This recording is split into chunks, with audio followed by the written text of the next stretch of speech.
বিসমিল্লাহির রহমানির রহিম। সম্মানিত সুধী, বাংলাদেশ অর্থনৈতিক অঞ্চল কর্তৃপক্ষ কর্তৃক বাস্তবায়নাধীন 10টি গুরুত্বপূর্ণ অর্থনৈতিক অঞ্চলের উন্নয়ন কাজে এই শুভ উদ্বোধনী অনুষ্ঠানে প্রধান অতিথি হিসেবে উপস্থিত আছেন গণপ্রজাতন্ত্রী বাংলাদেশ সরকারের মাননীয় প্রধানমন্ত্রী শেখ হাসিনা। বিশেষ অতিথি হিসেবে উপস্থিত আছেন মাননীয় শিল্পমন্ত্রী জনাব আমির হোসেন আমু এমপি, মাননীয় বাণিজ্য মন্ত্রী জনাব তোফায়েল আহমেদ এমপি এবং মাননীয় পরিকল্পনা মন্ত্রী জনাব আ.হ.ম মোস্তফা কামাল এমপি। এছাড়াও মিরসরাই অর্থনৈতিক অঞ্চল থেকে ভিডিও কনফারেন্সের মাধ্যমে এই অনুষ্ঠানে যোগ দিচ্ছেন মাননীয় গৃহায়ন ও গণপূর্ত মন্ত্রী ইঞ্জিনিয়ার মোশাররফ হোসেন এমপি। মঞ্চে আরও উপবিষ্ট আছেন জনাব মোহাম্মদ আবুল কালাম আজাদ, মাননীয় মুখ্য সচিব, প্রধানমন্ত্রীর কার্যালয়, মিসেস সুরায়া বেগম এনডিসি, সম্মানিত সচিব, প্রধানমন্ত্রীর কার্যালয় এবং বাংলাদেশ অর্থনৈতিক অঞ্চল কর্তৃপক্ষের সম্মানিত নির্বাহী চেয়ারম্যান জনাব পবন চৌধুরী। আমাদের এই অনুষ্ঠানে লাইভ ভিডিওতে বে অর্থনৈতিক অঞ্চলে রয়েছেন মাননীয় মন্ত্রী, মুক্তিযুদ্ধ বিষয়ক মন্ত্রণালয় জনাব আ.ক.ম মোজাম্মেল হক এমপি। মোংলা অর্থনৈতিক অঞ্চলে রয়েছেন জনাব মাননীয় সংসদ সদস্য জনাব তালুকদার আব্দুল খালেক। আমান অর্থনৈতিক অঞ্চলে রয়েছেন মাননীয় সংসদ সদস্য অ্যাডভোকেট হোসনে আরা বাবলি। মেঘনা অর্থনৈতিক অঞ্চলে রয়েছেন মাননীয় সংসদ সদস্য জনাব লিয়াকত হোসেন খোকা। আব্দুল মোনেম অর্থনৈতিক অঞ্চলে রয়েছেন মাননীয় সংসদ সদস্য জনাব অ্যাডভোকেট মৃণাল কান্তি দাস। সাবরাম ট্যুরিজম পার্কে রয়েছেন মাননীয় সংসদ সদস্য জনাব আব্দুর রহমান বদি এমপি। মেঘনা ইন্ডাস্ট্রিয়াল ইকোনমিক জোনে রয়েছেন নারায়ণগঞ্জের সম্মানিত জেলা প্রশাসক। সুধীবৃন্দ, শুরুতেই পবিত্র গ্রন্থ থেকে পাঠ। পবিত্র কোরআন হতে পাঠ করবেন হাফেজ মাওলানা কারি মোহাম্মদ আরিফ বিল্লাহ।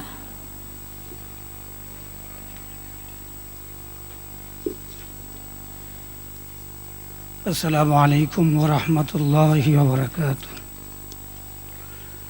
আউযু বিল্লাহি মিনাশ শাইতানির রাজীম।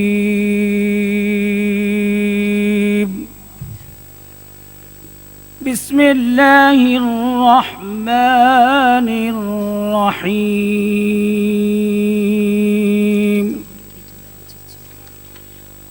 ইয়াসিন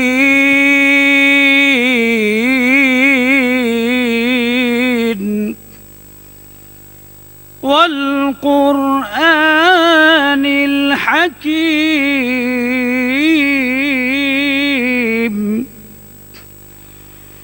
إنك لمن المرسلين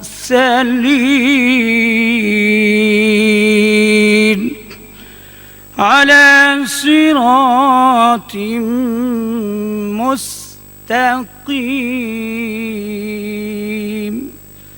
صدق الله العظيم। ইরশাদ হচ্ছে, বিজ্ঞানময় কোরআনের কসম, নিশ্চয়ই আপনি প্রেরিত রসুলগণের একজন, সরল পথে প্রতিষ্ঠিত। আল কোরআন সূরা ইয়াসিন আয়াত 1 হইতে 4। বারাকাল্লাহু লানা ওয়া লাকুম ফিল কোরআনিল আযীম। আসসালামু আলাইকুম ওয়া রাহমাতুল্লাহি ওয়া বারাকাতুহু। পবিত্র গীতা হতে পাঠ করবেন রামদাস আচার্য।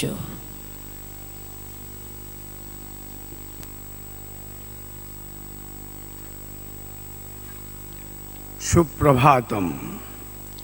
ওং পার্থ সারথয়ে নমঃ। ওং কৃষ্ণায় বাসুদেবায় হরে পরমাত্মনে প্রণত ক্লেশনাশায় গোবিন্দায় নমো নমো। শ্রীমদ্ ভগবত গীতা তৃতীয় অধ্যায় কর্মযোগ শ্রী ভগবানুবাচ নিয়তং কুরু কর্মত্বং কর্মজ্যায় য কর্মণ শরীর যাত্রা পিচতেন প্রসিদ্ধিদা কর্মণ তস্মাৎ শক্ত সততং কার্যং কর্ম সমাচর অশক্ত যাচরণ কর্ম পরমাপ্নতি পুরুষ। সরলার্থ, তুমি পবিত্র শাস্ত্রে উল্লিখিত কর্ম অনুষ্ঠান করো, কেননা কর্মত্যাগ থেকে কর্ম অনুষ্ঠান শ্রেয়। কর্ম না করে কেউ দেহযাত্রা নির্বাহ করতে পারে না। অতএব কর্মফলের প্রতি অনাসক্ত হয়েই কর্তব্যকর্ম সম্পাদন করো। অনাসক্ত হয়ে কর্ম করার ফলেই পরম ভক্তি লাভ করা যাবে। যজুর্বেদ থেকে পাঠ করছি। বীজ হোক প্রাণবন্ত, বৃষ্টির ধারা হোক পর্যাপ্ত, দিবারাত্রি মাস বছরের গণ্ডি ছড়িয়ে অনাদি অনন্তকাল ধরে বসুন্ধরা ভরে থাক সুপক্ষ ফসলে। ওং কৃষ্ণায় তুভ্যম নমঃ। ওম শান্তি, ওম শান্তি, ওম শান্তি। এবার পবিত্র বাইবেল হতে পাঠ করবেন রেভারেন্ড সুকোমল বিশ্বাস।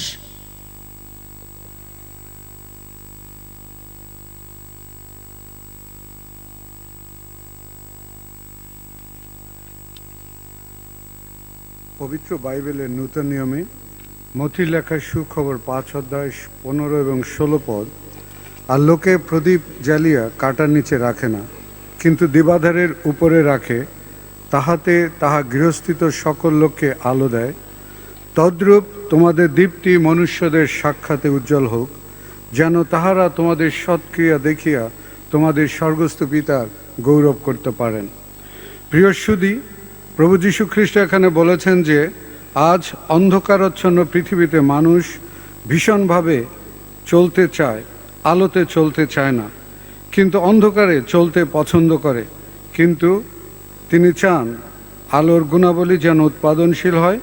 এবং সাধু দাউদ পরিষ্কার বলেছেন, তোমার বাক্য আমার চরণের প্রদীপ, আমার পথের আলো। আজকে আমার সবিনয় অনুরোধ, আসুন আমরা অন্ধকারের পথ পরিহার করে আলোর পথে চলতে থাকি। ঈশ্বর আমাদের সকলকে মঙ্গল করুন।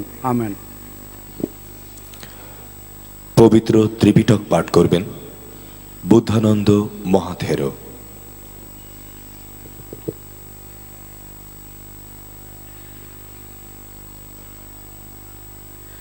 নমো তচ্ছ ভগবতো অরহতো সম্মা সম্বুদ্ধচ্ছ। বুদ্ধং শরণং গচ্ছামি, ধম্মং শরণং গচ্ছামি, সংঘং শরণং গচ্ছামি।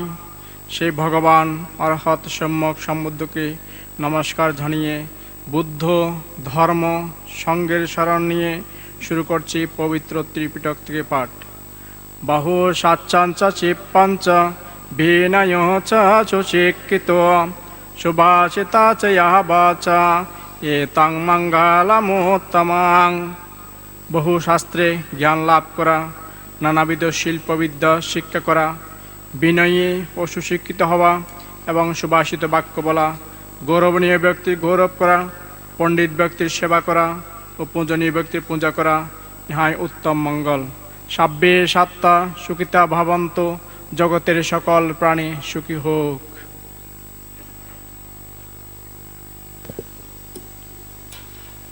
সম্মানিত সুধী, এখন স্বাগত বক্তব্য রাখবেন জনাব মোহাম্মদ আবুল কালাম আজাদ, মাননীয় মুখ্য সচিব, প্রধানমন্ত্রীর কার্যালয়।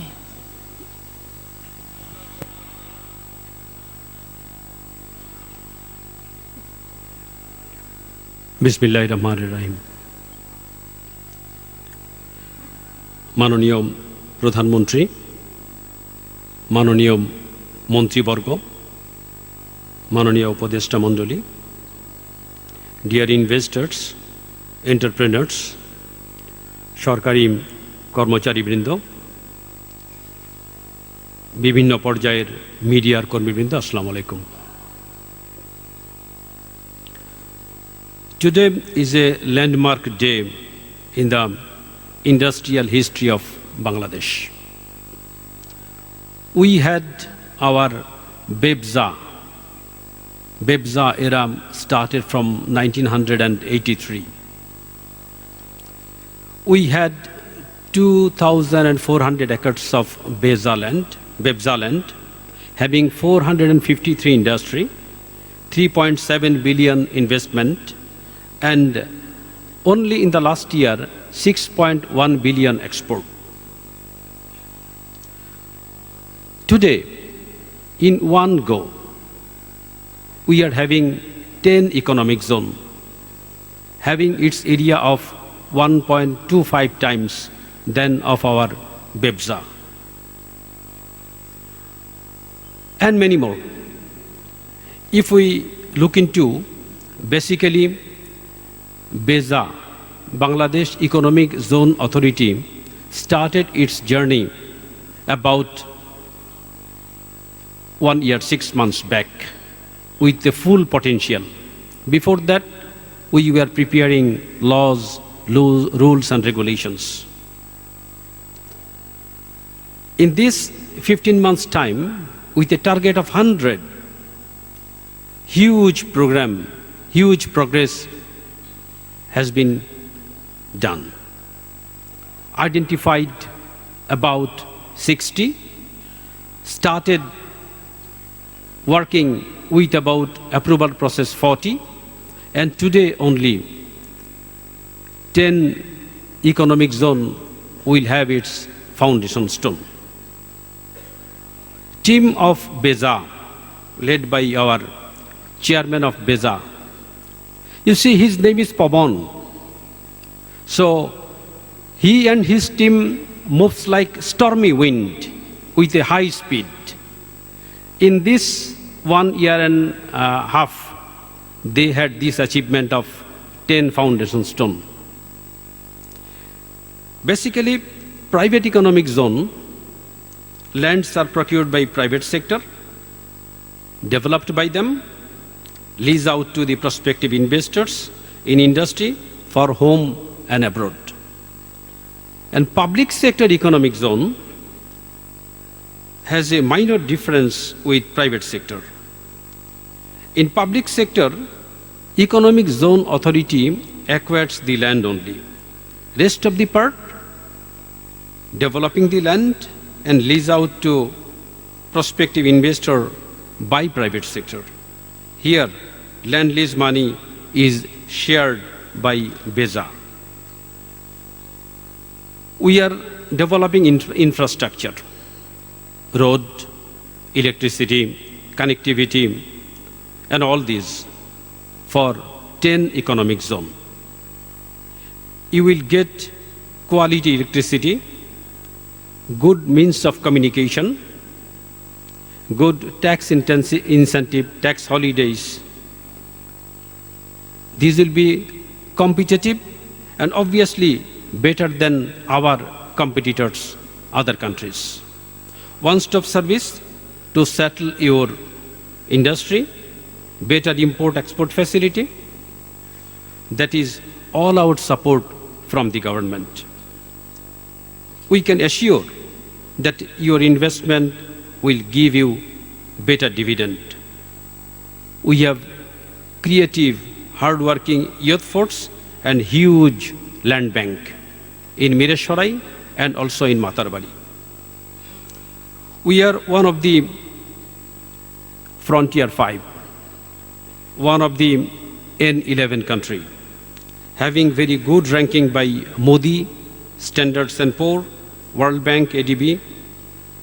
Very recently, JETRO identified Bangladesh as #1 destination for Japanese investors.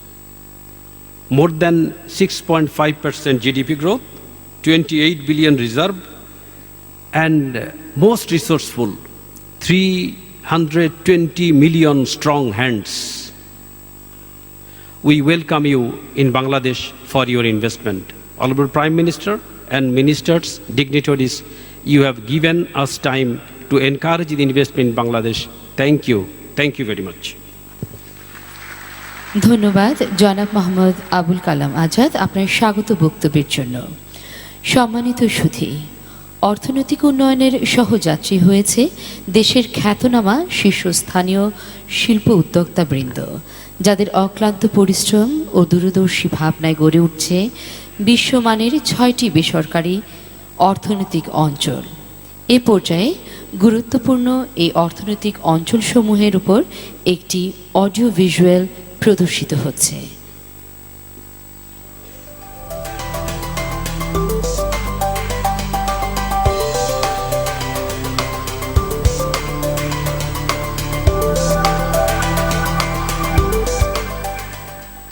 Bangladesh জাতিসংঘ ঘোষিত সহস্রাব্দ লক্ষ্যমাত্রা সফলভাবে অর্জনের মধ্য দিয়ে এগিয়ে চলেছে ক্রমাগত উন্নয়নের দিকে। প্রায় 16 কোটি মানুষের এই দেশ ইতোমধ্যেই আর্থসামাজিক উন্নয়নের ফলে মধ্যম আয়ের দেশ হিসেবে আত্মপ্রকাশ করেছে। সারা বিশ্ব জুড়ে যখন মন্দার বাতাস বইছে, তখন বাংলাদেশটা একটা ব্যতিক্রম। সকলেই বাংলাদেশের দিকে ছুটছে। বাংলাদেশ এখন বিনিয়োগের এক আকর্ষণ কেন্দ্র। অর্থনৈতিক সমৃদ্ধির এ অগ্রযাত্রাকে আরও এগিয়ে নিতে বর্তমান সরকারের গৃহীত উদ্যোগ দেশের সম্ভাবনাময় সকল স্থানে অর্থনৈতিক অঞ্চল স্থাপন এবার অপরিসীম সম্ভাবনার দুয়ার খুলে দেবে। আমরা কাজ করছি আগামী 15 বছরে 2030 সালের মধ্যে দেশে 100টা অর্থনৈতিক অঞ্চল প্রতিষ্ঠার জন্য, যেখানে আপনার 1 কোটি মানুষের কর্মসংস্থান হবে এবং এই জোনগুলো থেকে আমরা বলছি কমপক্ষে $40 বিলিয়ন পণ্য এবং সেবা রপ্তানি হবে। সেই লক্ষ্যে বাংলাদেশ অর্থনৈতিক অঞ্চল কর্তৃপক্ষ বাংলাদেশ ইকোনমিক জোনস অথরিটি বেজার সহায়তায় ও তত্ত্বাবধানে দেশের শীর্ষস্থানীয় শিল্প উদ্যোক্তাদের দক্ষ ব্যবস্থাপনায় বিপুল সম্ভাবনা নিয়ে গড়ে উঠেছে 6টি বেসরকারি ইকোনমিক জোন, যেখানে 1.5 কোটি লোকের কর্মসংস্থান, বিদ্যুতের সরবরাহ নিশ্চিত করা হয়েছে। দক্ষ জনবল সৃজনের জন্য সরকার ব্যাপক কর্মসূচি হাতে নিয়েছে। আমরা ইতিমধ্যে 59টা আপনার সাইটে সিলেক্ট করেছি এবং আপনার এর মধ্যে ইতিমধ্যে 10টা ইকোনমিক জোনে উন্নয়ন কর্মকাণ্ড শুরু হয়েছে। যে 10টা জোন হচ্ছে তার মধ্যে 6টা প্রাইভেট ইকোনমিক জোন। মেঘনা অর্থনৈতিক অঞ্চল, মেঘনা শিল্প অর্থনৈতিক অঞ্চল, একে খান অর্থনৈতিক অঞ্চল, বে অর্থনৈতিক অঞ্চল, আব্দুল মোনেম অর্থনৈতিক অঞ্চল ও আমান অর্থনৈতিক অঞ্চল। এই প্রতিটি অঞ্চলের সাথে রয়েছে রাজধানী ঢাকা সহ অভ্যন্তরীণ ও আন্তর্জাতিক যোগাযোগ সুবিধা তথা সড়ক, নৌ ও বিমান যোগাযোগের পর্যাপ্ত ব্যবস্থা। অভ্যন্তরীণ চাহিদা মিটিয়ে বিদেশি বিনিয়োগকারীদের চাহিদা পূরণের স্বপ্ন নিয়ে এগিয়ে চলেছে আমান অর্থনৈতিক অঞ্চল। বাণিজ্য বন্দর নারায়ণগঞ্জ জেলার সোনারগাঁয়ে অবস্থিত বিশ্বমানের এ অর্থনৈতিক অঞ্চলে ইতোমধ্যেই সিমেন্ট, প্যাকেজিং ও জাহাজ নির্মাণ শিল্প স্থাপনের কাজ দ্রুত গতিতে এগিয়ে চলছে। নিকটবর্তী মেঘনা ঘাটের নৌবন্দর সুবিধা এ অর্থনৈতিক অঞ্চলকে করেছে বিপুল সম্ভাবনাময়। আমি মনে করি এই 6টা বেসরকারি অর্থনৈতিক জোন বাংলাদেশের শিল্পায়নের ক্ষেত্রে, বিনিয়োগ আকর্ষণের ক্ষেত্রে, বিশেষ করে বিদেশি বিনিয়োগ আকর্ষণের ক্ষেত্রে অত্যন্ত গুরুত্বপূর্ণ ভূমিকা রাখবে। রাজধানী ঢাকার অদূরে আধুনিক শিল্পনগরী হিসেবে গাজীপুর ইতোমধ্যেই উদ্যোক্তাদের আস্থা অর্জনে সক্ষম হয়েছে। সেই ধারাবাহিকতায় গাজীপুর জেলার সদর উপজেলায় গড়ে ওঠা বে অর্থনৈতিক অঞ্চল সম্ভাবনার আরেক নতুন মহাসড়ক। বাংলাদেশ সরকারের একটা খুবই রাইটলি একটা অ্যাপ্রোচ, এমন একটা সময় তারা এই ধরনের একটা প্রসেসে, যে সময় কিনা world economy is really looking for a right place to go and for investment. দৃষ্টিনন্দন স্থাপত্য শৈলীর পরিকল্পনায় বে অর্থনৈতিক অঞ্চলে চামড়াজাত শিল্প, রাসায়নিক শিল্প, চিকিৎসা উপকরণ ও তথ্য প্রযুক্তি নির্ভর শিল্প স্থাপনের জন্য অত্যন্ত সম্ভাবনাময়। 2017-তে মাঝামাঝিতেই আমরা এখান থেকে আমাদের প্রথম প্রোডাক্ট বিদেশে রপ্তানি করার ইচ্ছা আছে। আমরা যে উচ্চ মধ্য আয়ের দেশে পরিণত হতে চাই, তার একটা বড় ধরনের ভিত্তিপ্রস্তর স্থাপিত হচ্ছে এই সমস্ত ইকোনমিক জোনগুলো তৈরি করবার জন্য। বাংলাদেশের শীর্ষস্থানীয় ও স্বনামধন্য প্রতিষ্ঠান মেঘনা গ্রুপের অঙ্গ প্রতিষ্ঠান হিসেবে শিল্প ও বন্দর নগরী নারায়ণগঞ্জের সোনারগাঁওয়ের মেঘনা ঘাট সন্নিকটে গড়ে উঠেছে মেঘনা অর্থনৈতিক অঞ্চল। এবং মেঘনা শিল্প অর্থনৈতিক অঞ্চল। আমি মাননীয় প্রধানমন্ত্রীকে আন্তরিক ধন্যবাদ জানাচ্ছি, উনি এই যে উদ্যোগটা নিয়েছে, আর আমরা এই উদ্যোগের সাথে সম্পৃক্ত হতে পেরে আমরাও গর্ববোধ করছি। বিশেষত নিজস্ব পাওয়ার প্ল্যান্ট থেকে নিরবিচ্ছিন্ন বিদ্যুৎ ব্যবস্থা, পর্যাপ্ত পানি ও গ্যাস সংযোগ সুবিধা থাকায় এখানে রয়েছে বিনিয়োগের অপার সম্ভাবনা। সারা পৃথিবীতে বিনিয়োগ হলেই সেখানে কর্মসংস্থান হবে, কর্মসংস্থান হলেই সেখানে জনগণের জিডিপি বাড়বে এবং এক্সপোর্ট হবে, আর্নিং হবে, সরকার রাজস্ব বেশি পাবে।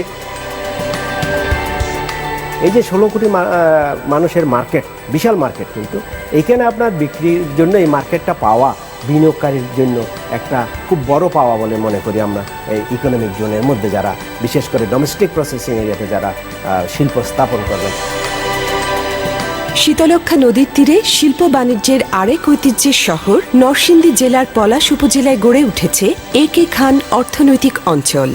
রাজধানী ঢাকা থেকে মাত্র 56 কিলোমিটার দূরত্বে অবস্থিত সম্পূর্ণ বিনিয়োগ বান্ধব এ অর্থনৈতিক অঞ্চলের বিশেষত্ব হল এখানে থাকবে অভ্যন্তরীণ কন্টেইনার টার্মিনাল সুবিধা। আমাদের এই অর্থনৈতিক অঞ্চলের বৈশিষ্ট্য হলো চট্টগ্রাম বন্দর থেকে কন্টেইনার আমদানি রপ্তানি আমাদের এখানে যে সমস্ত ফ্যাক্টরিগুলো হবে তাদের দোরগোড়ায় পৌঁছে দিতে সক্ষম হোক, কারণ আমরা অর্থনৈতিক অঞ্চলের অংশ হিসাবে একটা কন্টেইনার টার্মিনালও করতেছি। নৌপ্রধান যোগাযোগের সুবিধা সম্বলিত একে খান অর্থনৈতিক অঞ্চল দেবে লাভজনক, নিরাপদ ও পরিবেশ বান্ধব বিনিয়োগের শ্রেষ্ঠ সুযোগ। আমরা এই অর্থনৈতিক অঞ্চলের মাধ্যমে সদাশয় সরকারের উন্নয়ন কর্মকাণ্ডের অংশীদার হতে পেরে আমরা গর্বিত। সম্পূর্ণ নিজস্ব জমি ও ভবিষ্যতে সম্প্রসারণ সুবিধা সহ রাজধানীর অদূরে বাংলাদেশের অন্যতম শিল্পনগর মুন্সিগঞ্জের গজারিয়ায় গড়ে উঠেছে আব্দুল মোনেম অর্থনৈতিক অঞ্চল। আমাদের জোনটা এমন একটা জায়গায় অবস্থিত, আমরা ঢাকা থেকে খুব কনভিনিয়েন্টলি আমরা 1 ঘন্টা এখানে পৌঁছতে পারি, 30 কিলোমিটার দূর, এবং এখানে নদী পথে আমরা চিটাগাঙে এবং আমাদের খুলনা মংলা পোর্টে যাওয়ার জন্য খুব সুন্দর একটা কানেকশন এখানে আছে। মেঘনা নদীর নিকটবর্তী অবস্থানে অত্যন্ত দ্রুতগতিতে গড়ে ওঠা এই অঞ্চল ইতোমধ্যেই দেশি বিদেশি উদ্যোক্তাদের কাছে অত্যন্ত আকর্ষণীয় হয়ে উঠেছে। গভর্নমেন্ট আমার কাজ দিকে গভর্নমেন্ট থেকে বাংলাদেশের প্রথম এক্সপ্লোর আমার জায়গা ছিল পারমিশন দিচ্ছে না, এটাকে বিরাট বিরাট পাওনা আমার গভর্নমেন্ট করছে, আমার অনার করছে। জাপান ডেভেলপমেন্ট ইনস্টিটিউটের নকশায় নির্মাণাধীন এই অঞ্চলে থাকছে নিজস্ব বিদ্যুৎ উৎপাদন, প্রয়োজনীয় পানি, গ্যাস ও নিকট দূরত্বে ঢাকা চট্টগ্রাম মহাসড়কের সাথে যোগাযোগের সুব্যবস্থা। আমরা আমাদের জোনটাকে শুরু করছি গাছ লাগানোর মাধ্যমে, পরিবেশ বান্ধব। আমরা এখানে 10,000 ট্রি প্ল্যান্টেশনের পদক্ষেপ নিয়েছি 2016 সনের মধ্যে। ভৌগোলিক অবস্থান সুবিধার কারণে এটি হয়ে উঠেছে Bangladesh, Nepal, Bharat, Myanmar, Korea, Japan সহ দক্ষিণ এশিয়া ও বিশ্ব বাজারের একটি গুরুত্বপূর্ণ অর্থনৈতিক অঞ্চল। বিদেশি বিনিয়োগকারীদের জন্য G2G ভিত্তিতে এক্সক্লুসিভ ইকোনমিক জোন প্রতিষ্ঠার সুযোগ নিয়ে আসা হয়েছে। সকল অর্থনৈতিক অঞ্চল হবে পরিবেশ বান্ধব এবং এখানে নিশ্চিত হবে ইটিপি, সিইটিপি, থাকবে পানি সংরক্ষণাধার বা লেক এবং বৃষ্টির পানি সংরক্ষণের সুব্যবস্থা। বাংলাদেশ ব্যাংকের থ্রুতে অনেক ধরনের ফান্ডের প্রচলন আছে। আমাদের গভর্নমেন্টও খুবই প্রো ডেভেলপমেন্ট এখন, এবং আমি মনে করি যে বাংলাদেশ ব্যাংক এবং লোকাল ব্যাংকগুলো একটি special vehicle specifically for development economic zone projects একটা প্রোডাক্ট তৈরি করা হবে ইনশাআল্লাহ। আর্থিক প্রতিষ্ঠানগুলো এবং সরকারের বিভিন্ন যে সেবামূলক প্রতিষ্ঠান, পরিষেবার যে প্রতিষ্ঠানগুলো, সকলেই যেন একযোগে কাজ করেন, আমাদের বিনিয়োগকারীদের যেন তারা আহ্বান করেন, তাদের সমস্ত সুযোগ সুবিধা দেন এবং তারা যেন কোনো অবস্থাতেই হতাশ না হন। ডেভেলপারদেরকে 3 ধরনের সুবিধা দিচ্ছি। একটা হচ্ছে শুল্কমুক্ত আমদানির সুবিধা, অন্যদিকে বিভিন্ন ধরনের সরবরাহের বিপরীতে যে মূসক বা ব্যাট আসে সেটার জন্য আমরা বাড়তি ছাড় দিচ্ছি তাদেরকে। বন্ডেড ওয়্যার হাউজিংয়ের সুবিধা দেওয়া হচ্ছে, আয়করের সুবিধা দেওয়া হচ্ছে। শিল্প প্রতিষ্ঠান স্থাপনের পর থেকে 10 বছর পর্যন্ত তাদেরকে আয়কর মুক্ত রাখা হয়েছে। নিরবিচ্ছিন্ন ও মানসম্মত পর্যাপ্ত বিদ্যুৎ, পানি, গ্যাস, টেলিফোন ও দ্রুতগতির ইন্টারনেট সুবিধা নিয়ে গড়ে ওঠা এই অর্থনৈতিক অঞ্চলগুলো বিশ্ব বাজারে সর্বাধুনিক পণ্য চাহিদা মেটাতে সক্ষম হবে। বিদ্যুতের সক্ষমতা, দক্ষ জনবল এবং এই 100টি ইকোনমিক জোন, এই দিয়ে বাংলাদেশে আমরা আগামী 10 বছরে 15 মিলিয়ন কর্মসংস্থান করতে চাই। ব্যাপক শিল্পায়নের মাধ্যমে কর্মসংস্থান সৃষ্টি, অর্থনৈতিক সমৃদ্ধি এবং সর্বোপরি বার্ষিক প্রবৃদ্ধিতে এই অর্থনৈতিক অঞ্চলগুলো অত্যন্ত গুরুত্বপূর্ণ ভূমিকা পালন করবে। বিশ্ব অর্থনৈতিক মানচিত্রে মাথা উঁচু করে দাঁড়াবে বাংলাদেশ। আমি দেশি বিদেশি বিনিয়োগকারীদেরকে আহ্বান জানাবো বাংলাদেশের অর্থনৈতিক অঞ্চলে বিনিয়োগ করার জন্য, এই কারণে যে আমরা দক্ষতার সাথে, সততার সাথে এবং শতভাগ আন্তরিকতার সাথে সেবা প্রদানে নিয়োজিত কর্মী আছি এখানে, এবং এখানে সবচেয়ে বেশি নিরাপদ তার বিনিয়োগ সম্প্রসারণের অন্যতম জায়গা হতে পারে বাংলাদেশের অর্থনৈতিক অঞ্চলসমূহ। বাংলাদেশ ইকোনমিক জোনস অথরিটি বেজা দেশের সাফল্য বিনির্মাণে একটি নতুন উদ্যোগ।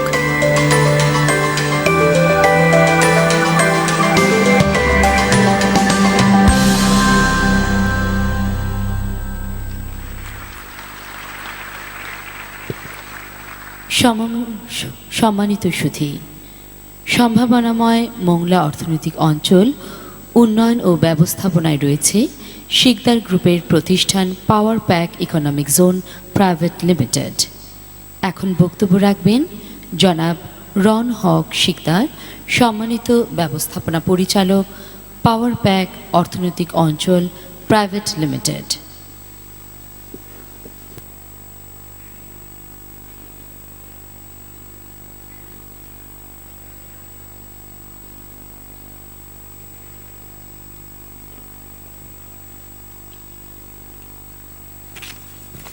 Bismillahir Rahmanir Rahim.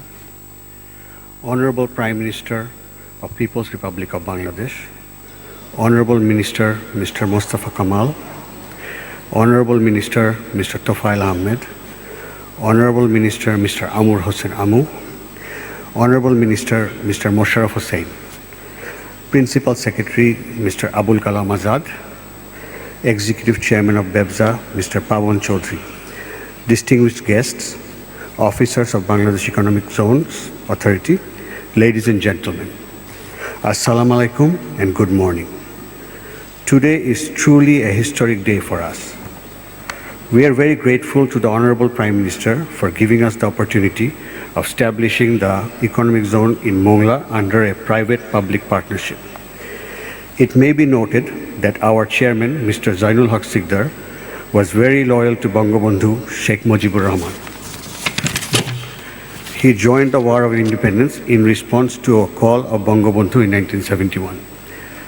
The father of the nation had a dream for Sonar Bangla. Now, the Honorable Prime Minister, daughter of the father of the nation, is working hard to materialize the dream of Sonar Bangla. She announced the vision of a middle-income country by 2021 and a developed country by 2041. We are pleased to be part of that visionary journey. We have already established a strong line of communication with investors from Middle East, Southeast Asia and Europe to invest in the economic zone. Honorable Prime Minister, we have kept faith in us. We want to assure you that Sikdar Group will strive to meet our promise to you. Again, we want to express our special thanks and gratitude to you, Excellency. Thank you, ladies and gentlemen.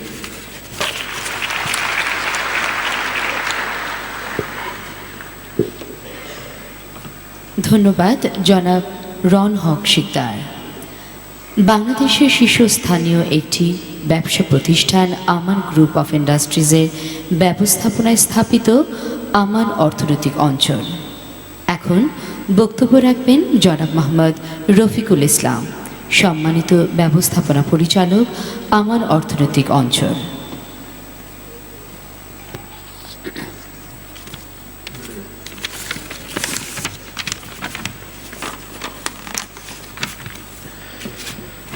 বিসমিল্লাহির রহমানির রহিম। গণপ্রজাতন্ত্রী বাংলাদেশ সরকারের মাননীয় প্রধানমন্ত্রী, উপস্থিত সম্মানীয় সুধীবৃন্দ, আসসালামু আলাইকুম। এই মাস ভাষা আন্দোলনের মাস, মহান শহীদদের আত্মত্যাগের মাস। আমি শুরুতেই পরম শ্রদ্ধাভরে সেই সব শহীদদের আত্মার মাগফিরাত কামনা করে আমার বক্তব্য শুরু করছি। এই অনাড়ম্বর অনুষ্ঠানে আমাকে আমন্ত্রণ জানিয়ে কিছু বলার সুযোগ দেওয়ার জন্য বেজা ইকোনমিক জোনস অথরিটিকে ধন্যবাদ জানাই।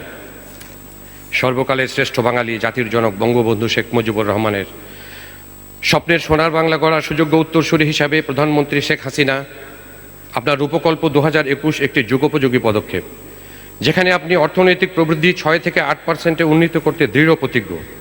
আপনার দূরদর্শিতায় মধ্যম আয়ের দেশ হিসেবে পৃথিবীতে বাংলাদেশের অবস্থান সুদৃঢ় হওয়ার দ্বার প্রান্তে। আপনার সুদক্ষ দেশ পরিচালনায় অপরিসীম দৃঢ়তা ও আধুনিক চিন্তাধারা বাংলাদেশকে শিল্পায়নের শিখরে নিয়ে যাচ্ছে, আর তারই অংশ হিসাবে বিভিন্ন সরকারি ও বেসরকারি অর্থনৈতিক অঞ্চল উদ্বোধন একটি উল্লেখযোগ্য মাইল ফলক। এই মাইল ফলকে আপনার স্বপ্ন বাস্তবায়নে সক্রিয় সাথী হতে পেরে আমান গ্রুপ গর্বিত। দেশ বরেণ্য মাননীয় প্রধানমন্ত্রী 150 একর জমির উপর আমান অর্থনৈতিক অঞ্চলে ইতিমধ্যে আমান সিমেন্ট মিল সহ 3টি শিল্প প্রতিষ্ঠানের নির্মাণ কাজ প্রায় শেষের দিকে, যা এবছরেই উৎপাদন শুরু করবে ইনশাআল্লাহ। শুধু অপেক্ষা গ্যাস ও বিদ্যুৎ সংযোগের, যা মুখ্য ভূমিকা রাখবে অর্থনৈতিক অঞ্চলের সামগ্রিক সফলতায়। শুধুমাত্র ডেভেলপার হিসাবে নয়, উদ্যোক্তা হিসেবে একক ও যৌথ দেশি বিদেশি বিনিয়োগের সুযোগ নিশ্চিত করবে আমান অর্থনৈতিক অঞ্চল। এই অঞ্চল প্রতিষ্ঠার মাধ্যমে এখানে 15,000 লোকের কর্মসংস্থান হবে, যাতে আমান পরিবারে মোট সদস্য দাঁড়াবে 28,500 জনে ইনশাআল্লাহ। যেমনিভাবে বিদেশি দাতা সংস্থার অর্থায়নের উপর নির্ভরশীল না হয়ে মাননীয় প্রধানমন্ত্রী আপনার অনড় ও সঠিক সিদ্ধান্তে নিজস্ব অর্থায়নে স্বপ্নার পদ্মাসিত আজ বাস্তবায়িত হতে চলেছে, তেমনিভাবে আপনার আরেকটি স্বপ্ন 100টি সরকারি ও বেসরকারি অর্থনৈতিক অঞ্চল প্রকল্প সঠিক সময়ে বাস্তবায়িত হবে ইনশাআল্লাহ। আপনার অনেকগুলো সাফল্যের মাঝে এটি আরেকটি সাফল্য। আপনার এই সমস্ত উন্নয়নমূলক কাজ করার হাতকে আরও শক্তিশালী করেছে আপনার সুযোগ্য উপদেষ্টা মণ্ডলী, মন্ত্রী পরিষদ, মুখ্য সচিব ও সচিববৃন্দ এবং সর্বশেষ সারথি হয়েছেন আমাদের সম্মানিত বেজার চেয়ারম্যান জনাব পবন চৌধুরী, যার কাজের গতি প্রশংসনীয়। Now few words for our foreign investors. Distinguished foreign investors, Aman Economic Zone is eagerly waiting for your arrival to extend its wholehearted cooperation under the banner of Bangladesh Economic Zones Authority. We believe not in juggleries of words. We believe in action on ground. So just visit and be a part of us. সর্বোপরি মাননীয় প্রধানমন্ত্রী, আপনি নিরলস ও অক্লান্ত পরিশ্রম করে যে সুখী ও সমৃদ্ধিশালী দেশ গড়ার কাজ করে যাচ্ছেন, আপনার সেই স্বপ্ন বাস্তবায়নে আমান গ্রুপ সর্বদাই আপনার সাথে তার ক্ষুদ্র প্রয়াস নিয়ে কাজ করে যেতে চায়। আর তাই তো আপনার এই নিঃস্বার্থ ও নিরলস কাজের মাধ্যমে দেশ গড়ার অনুপ্রাণিত হয়ে আমরা আমান গ্রুপ আমাদের স্লোগানই করে নিয়েছি, কাজ করি দেশ গড়ি। পরিশেষে মাননীয় প্রধানমন্ত্রী, আপনার সুস্বাস্থ্য ও দীর্ঘায়ু কামনা করে এবং আপনার রূপকল্পে 2021 এর সাথে আরও 100টি অর্থনৈতিক অঞ্চল প্রতিষ্ঠা তথা বাংলাদেশের সার্বিক সাফল্য প্রত্যাশা করে আমার বক্তব্য শেষ করছি। আল্লাহ হাফেজ। ধন্যবাদ জনাব মোহাম্মদ রফিকুল ইসলাম। সম্মানিত সুধীবৃন্দ, চামড়াজাত শিল্প পণ্য উৎপাদন ও রপ্তানির ক্ষেত্রে অন্যতম প্রতিষ্ঠান বে গ্রুপের উন্নয়ন ও ব্যবস্থাপনায় শিল্প শহর গাজীপুর জেলায় গড়ে উঠছে বে অর্থনৈতিক অঞ্চল। এখন বক্তব্য রাখবেন জনাব জিয়াউর রহমান, সম্মানিত ব্যবস্থাপনা পরিচালক, বে অর্থনৈতিক অঞ্চল।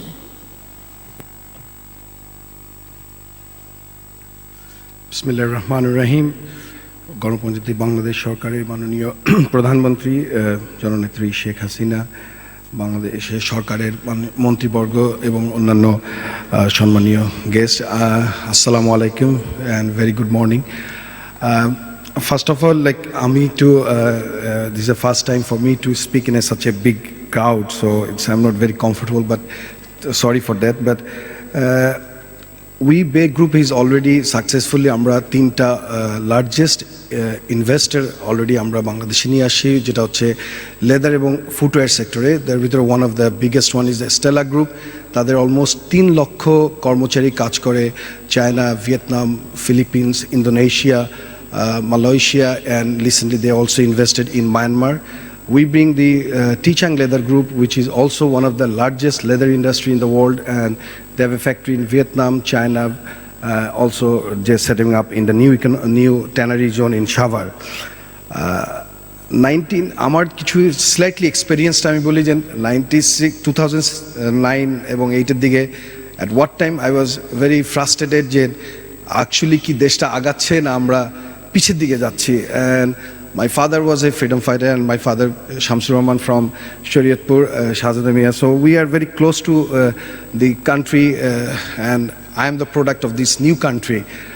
Bangladesh. So I have a dream always, and আমি যখন আমেরিকাতে ছিলাম তারপরে আসছি then to do something for the nation, and I really thanks to my father and my closest, my cousin Mitu, that always inspired me to do something for the country, and with the leadership of the Prime Minister, and it's a really is country going forward. এবং আমি মনে করি যে Bangladesh is in the verge of the takeoff, এবং আমি আমার foreign guests, almost 25 people are here with my foreign guests, and thanks to all of my foreign investor, and inshallah with this present government and the initiative they are taking, I think that in very soon we'll be in a middle income country, and we'll be inshallah will no need aid, we'll be telling people to give us work, and we can really can stand in our own feet.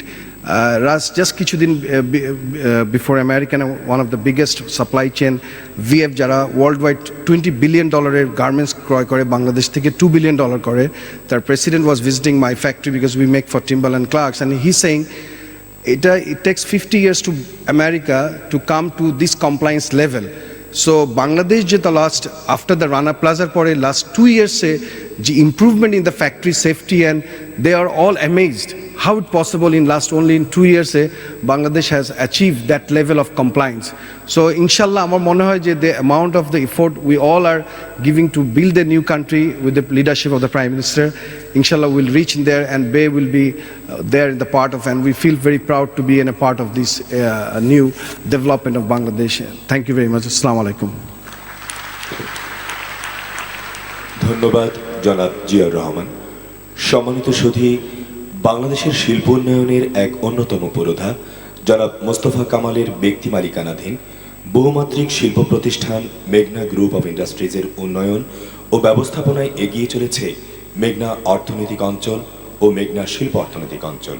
সুধীবৃন্দ, এবার বক্তব্য রাখবেন জনাব মোস্তফা কামাল, সম্মানিত ব্যবস্থাপনা পরিচালক মেঘনা অর্থনৈতিক অঞ্চল ও মেঘনা শিল্প অর্থনৈতিক অঞ্চল।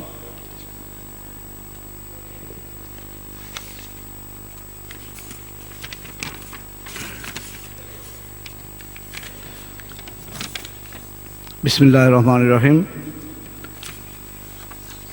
মাননীয় প্রধানমন্ত্রী, উপস্থিত মন্ত্রী পরিষদ সদস্যবৃন্দ, সম্মানিত উপদেষ্টাবৃন্দ, মাননীয় সংসদ সদস্যবৃন্দ, মান্যবর রাষ্ট্রদূতবৃন্দ, প্রেসিডেন্ট এফবিসিআই, শিল্পপতি, এফবিসিসিআই সহ বিভিন্ন অ্যাসোসিয়েশনের প্রতিনিধিবৃন্দ, দেশি বিদেশি বিনিয়োগকারীবৃন্দ, সম্মানিত মুখ্য সচিব ও পদস্থ সরকারি কর্মকর্তাবৃন্দ, distinguished guest from home and abroad, ভদ্র মহিলা ও ভদ্র মহোদয়গণ, আসসালামু আলাইকুম।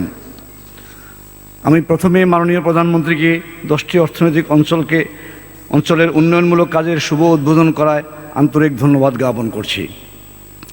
দেশের সার্বিক অর্থনৈতিক উন্নয়ন তথা শিল্পায়ন, কর্মসংস্থান সৃষ্টির মাধ্যমে বেকারত্ব দূরীকরণ, মোট জাতীয় রাজস্ব আয় বৃদ্ধি, দেশি বিদেশি বিনিয়োগ বৃদ্ধিকরণের উদ্দেশ্যে বাংলাদেশ অর্থনৈতিক অঞ্চল কর্তৃপক্ষ বেজার প্রতিষ্ঠা করায় আমি বর্তমান সরকারকে আন্তরিক অভিনন্দন ও ধন্যবাদ জ্ঞাপন করছি।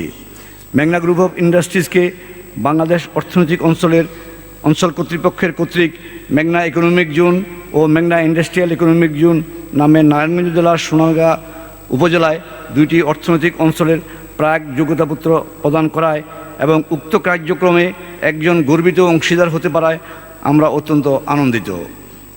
এই কথা বলার অপেক্ষা রাখে না, প্রাইভেট সেক্টর দেশের সার্বিক অর্থনৈতিক উন্নয়নে ব্যাপক ভূমিকা পালন করছে।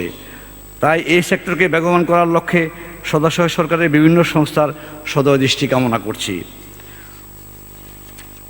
Honorable guest, it is a matter of immense pleasure and pride to announce yet another successful event. Meghna Group of Industries has always been influential partner of socio-economic development of the country. Establishment Meghna Economic Zone and Meghna Industrial Economic Zone are two such innovation to recognize and honor to the talent of our country. In this opportunity, we express our sincere thanks and gratitude to the Honorable Prime Minister, Government of the People Republic of Bangladesh, Her Excellency Sheikh Hasina, for setting up Bangladesh Economic Zone Authority with view encourage rapid economic development of Bangladesh. We also thanks to World Bank, DFED for their spontaneous support in this noble endeavor of Government of Bangladesh. As a responsible entrepreneur, we are pleased to bound to develop the economic zone at the earliest, and also with a view of create job opportunity for more than 30,000 people, as well as the uplift the economic activities of the country. পরিশেষে দেশের অর্থনৈতিক অঞ্চলের সার্বিক কার্যক্রম সফলতা লাভ করুক এই আশাবাদ ব্যক্ত করে এবং উপস্থিত সকলকে ধন্যবাদ ও কৃতজ্ঞতা জানিয়ে আমার সংক্ষিপ্ত বক্তব্য শেষ করছি। আল্লাহ হাফেজ। ধন্যবাদ জনাব মোস্তফা কামাল। সম্মানিত সুধী, দেশের শিল্প বাণিজ্য সম্প্রসারণে অন্যতম আরেক শীর্ষস্থানীয় শিল্প প্রতিষ্ঠান একে খান গ্রুপের উদ্যোগ ও পরিচালনায় গড়ে উঠছে একে খান অর্থনৈতিক অঞ্চল। এখন বক্তব্য রাখবেন একে খান অর্থনৈতিক অঞ্চলের সম্মানিত ব্যবস্থাপনা পরিচালক জনাব সালাউদ্দিন কাশিম খান।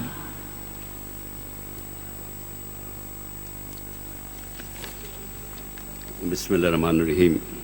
Honorable Prime Minister, Honorable Cabinet Ministers, Members of Parliament, advisors, foreign dignitaries, my colleagues in the private sector, and potential foreign investors, Assalamu alaikum, and a very good morning to you all. Honorable Prime Minister, under your strategic 100 SEZ policy, we are indeed grateful for being given the opportunity to set up the Eke Khan Economic Zone in Palash, North Sindhi. With the support of BEZA and the Prime Minister's Office, we hope to achieve our objectives. Eke Khan Economic Zone will create an industrial base to manufacture and export at global competitive prices for all investors under attractive SEZ regulations.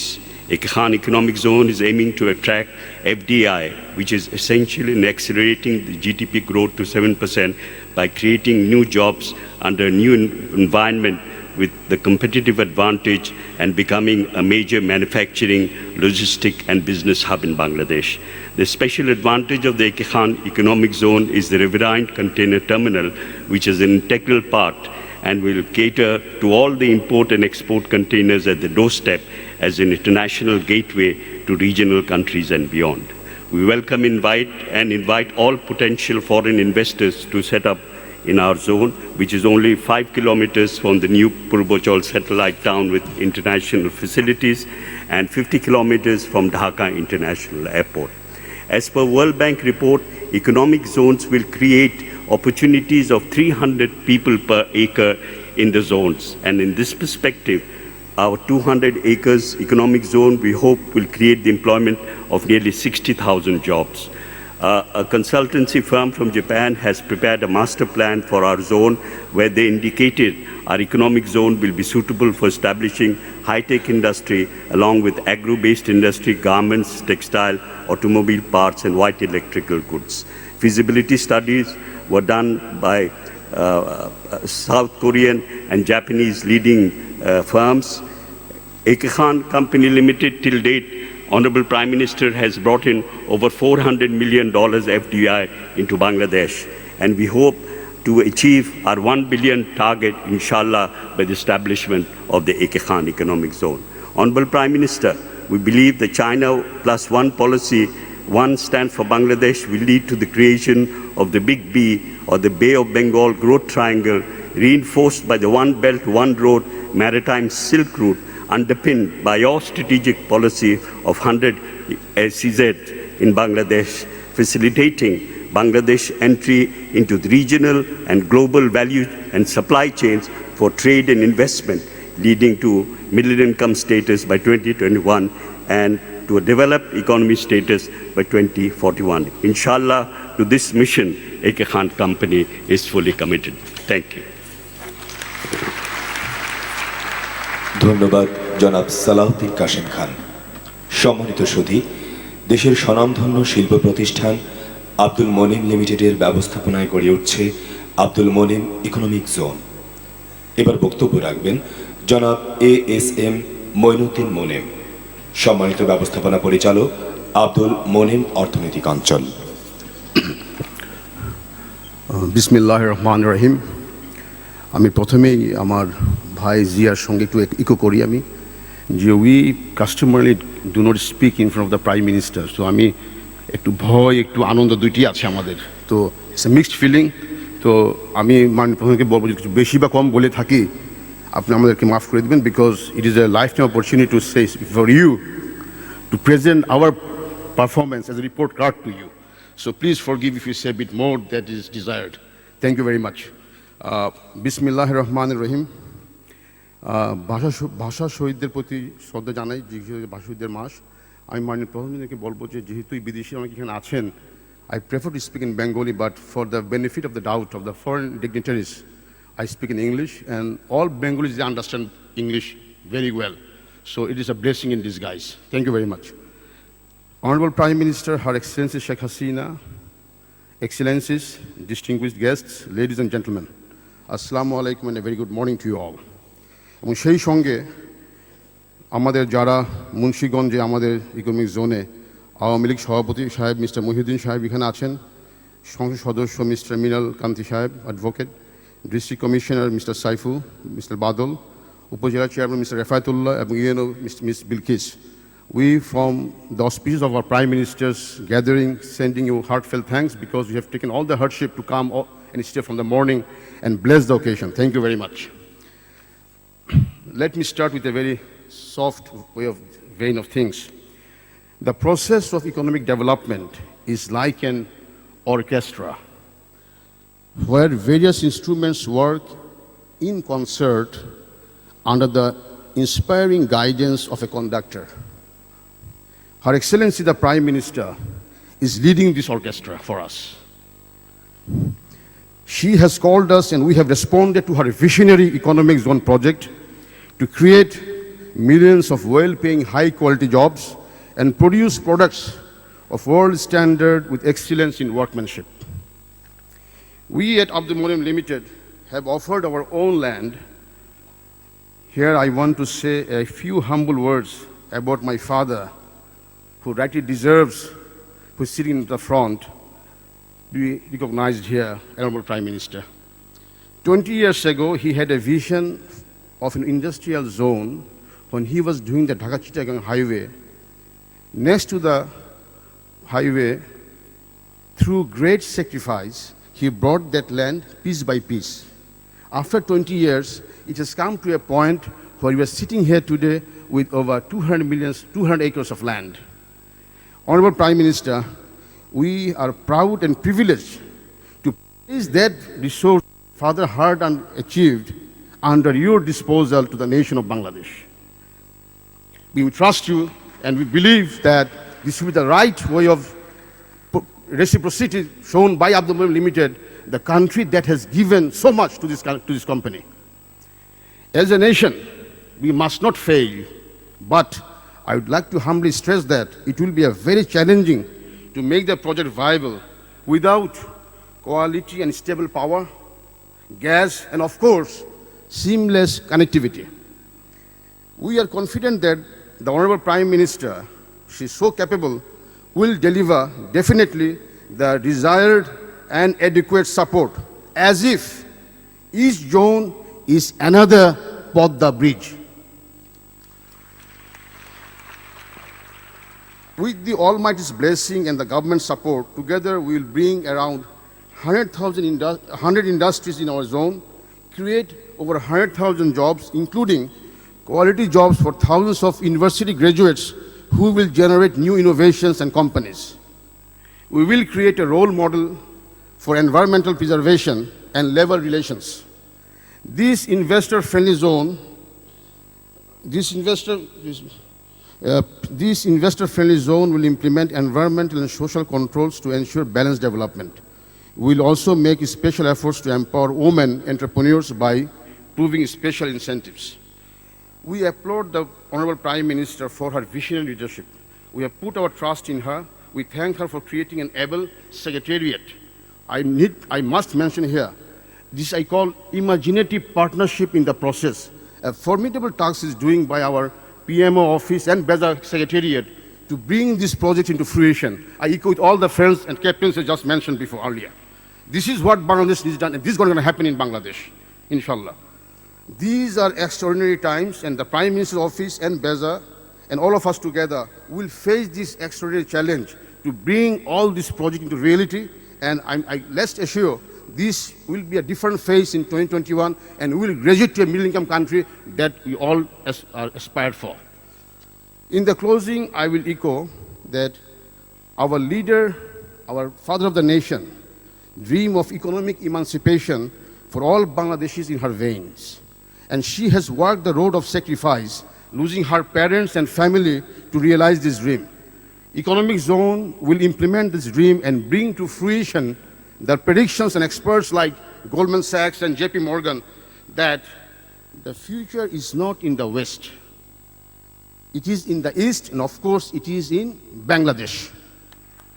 Let us pray for God's blessing for our Honorable Prime Minister so she can move our nation ahead in prosperity and dignity.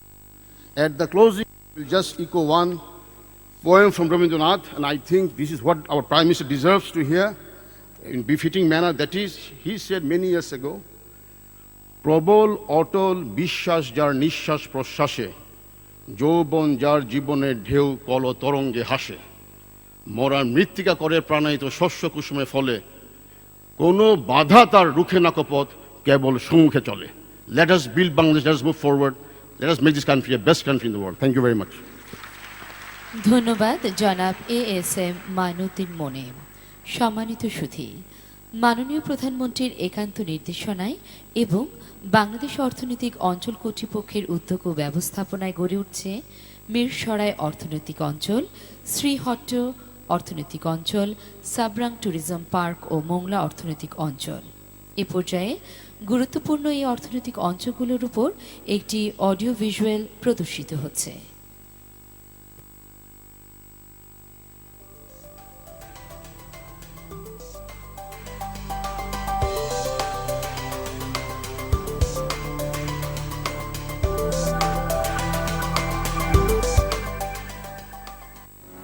বিশ্বমানচিত্রে অব্যাহত সমৃদ্ধির অগ্রযাত্রায় এক আলোচিত নাম বাংলাদেশ।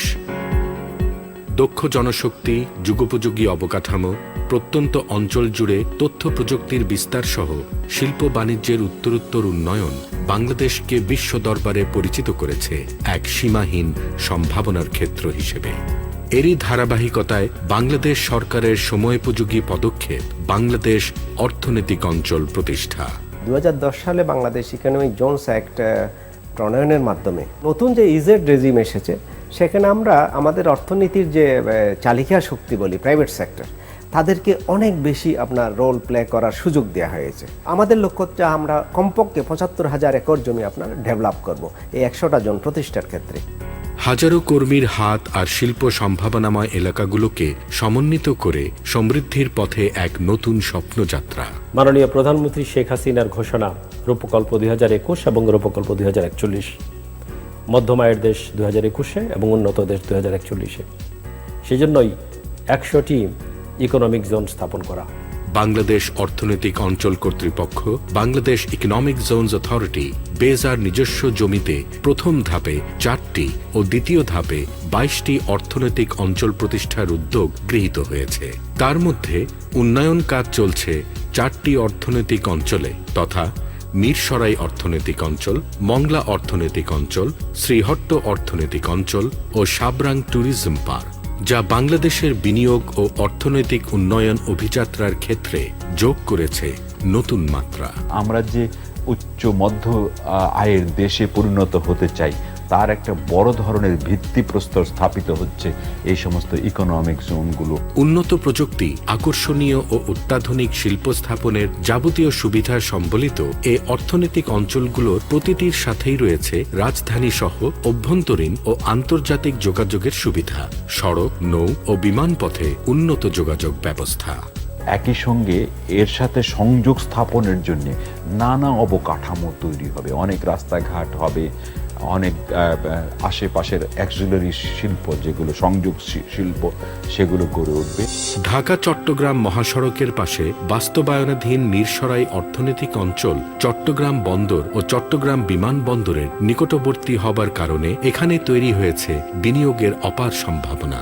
মিরসরাই এবং ফেনীর সোনাগাজীকে নিয়ে মূলত একটা কমপ্লিট ইন্ডাস্ট্রিয়াল সিটি আমরা ডেভেলপ করছি। মিরসরাই অর্থনৈতিক অঞ্চলে প্রায় 30,000 একর জমিতে একটি পূর্ণাঙ্গ শিল্প শহর প্রতিষ্ঠার জন্য বেজা মহাপরিকল্পনা গ্রহণ করেছে।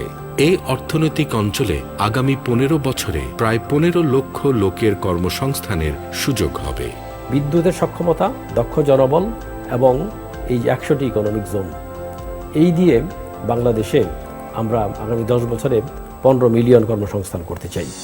ঢাকা সিলেট মহাসড়কের পাশে অবস্থিত শ্রীহট্ট অর্থনৈতিক অঞ্চল, তামাবিল স্থলবন্দর, বিভিন্ন কাঁচামালের সহজলভ্যতা, সিলিকা বালু, প্রাকৃতিক গ্যাসের সহজলভ্যতা ইত্যাদি কারণে শ্রীহট্ট অর্থনৈতিক অঞ্চল থেকে পার্শ্ববর্তী ভারতের উত্তর পূর্বাঞ্চলীয় রাজ্যসমূহে রপ্তানি বাজার তৈরিতে সহায়ক হবে। এখানে যে ইন্ডাস্ট্রিগুলোই আসবে এবং তাদের ইনভেস্টমেন্টগুলো করবে, তাদের র ম্যাটেরিয়ালসের কোনো প্রবলেম হবে না, বাজারের জন্য কোনো সমস্যা হবে না।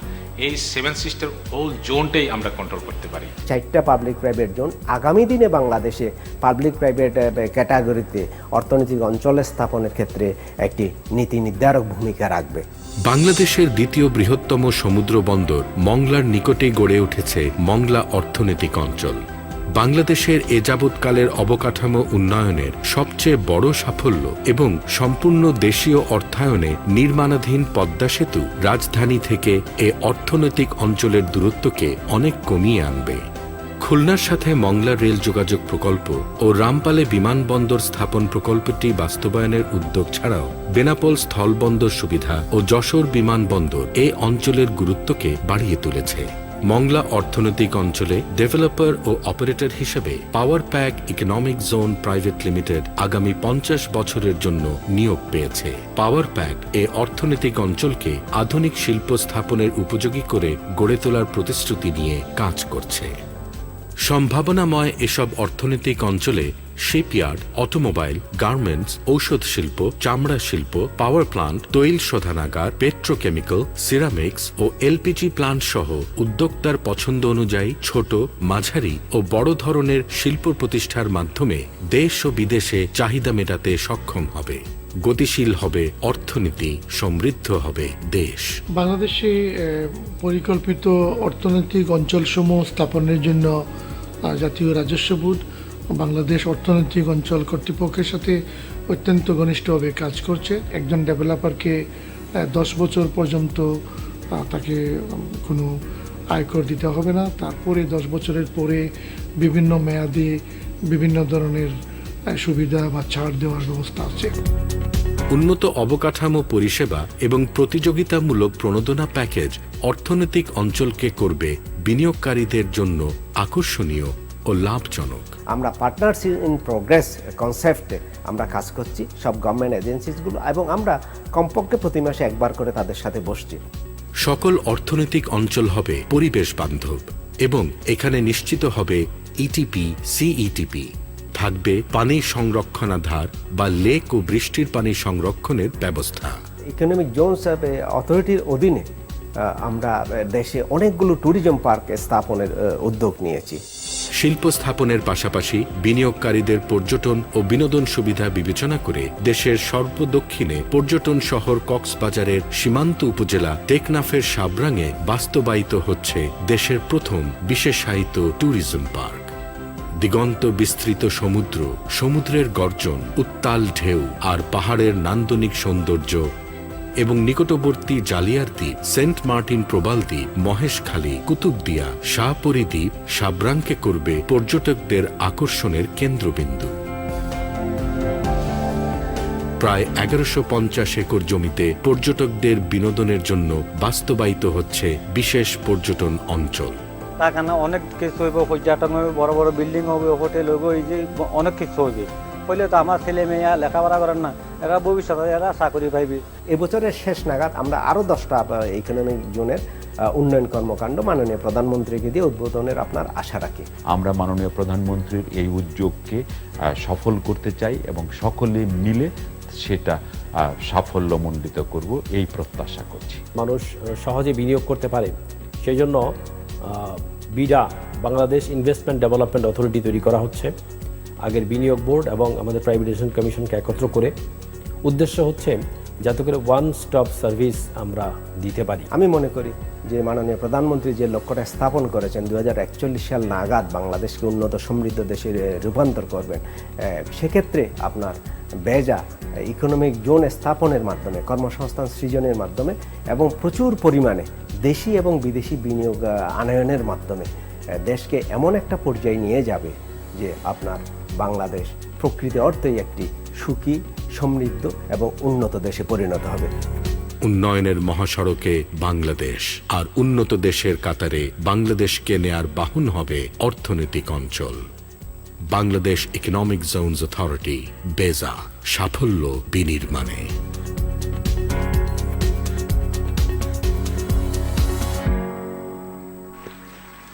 সম্মানিত সুধী, দেশের সামগ্রিক উন্নয়নে বাংলাদেশ অর্থনৈতিক অঞ্চল কর্তৃপক্ষের এই অগ্রযাত্রা আমাদেরকে করবে অর্থনৈতিকভাবে শক্তিশালী।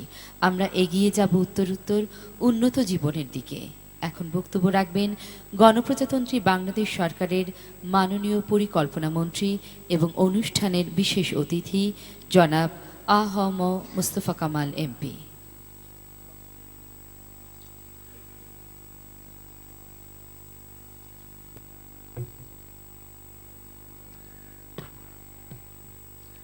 বিসমিল্লাহির রহমানির রহিম। মাননীয় প্রধানমন্ত্রী, মন্ত্রিপরিষদের মাননীয় সদস্যবৃন্দ, মহান জাতীয় সংসদে আমার সকল সহকর্মীবৃন্দ, এই অনুষ্ঠানে উপস্থিত সরকারের সকল ঊর্ধ্বতন কর্মকর্তা কর্মচারীবৃন্দ, আপনাদের সবাইকে আন্তরিকভাবে ধন্যবাদ। আমি প্রথমে ভাষা শহীদদের আজকে স্মরণ করে আমি অত্যন্ত সংক্ষেপে কিছু কথা বলবো। আসলে আজকের দিনটি আমাদের সকলের জন্য একটি ঐতিহাসিক দিন। আসলে এই দিন আমাদের স্মরণ রাখতে হবে, আমাদের স্মরণ রাখা উচিত। আপনারা যারা সিঙ্গাপুরের লি কুয়ান ইউনিভার্সিটি অফ পাবলিক অ্যাডমিনিস্ট্রেশন, ওই ইনস্টিটিউশনে যারা গিয়েছেন, সেখানে দেয়ালে একটি লেখা আছে।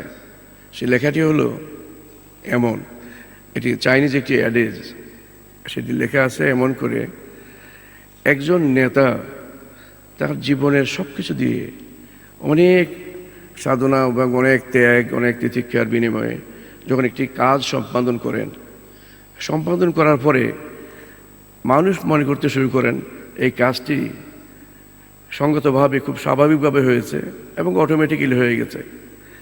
আসলে গত 7 বছর এই বাংলাদেশের প্রবৃদ্ধিতে, আমাদের জিডিপিতে যে প্রবৃদ্ধি 6.3%, এটা অটোমেটিক্যালি হয় নাই।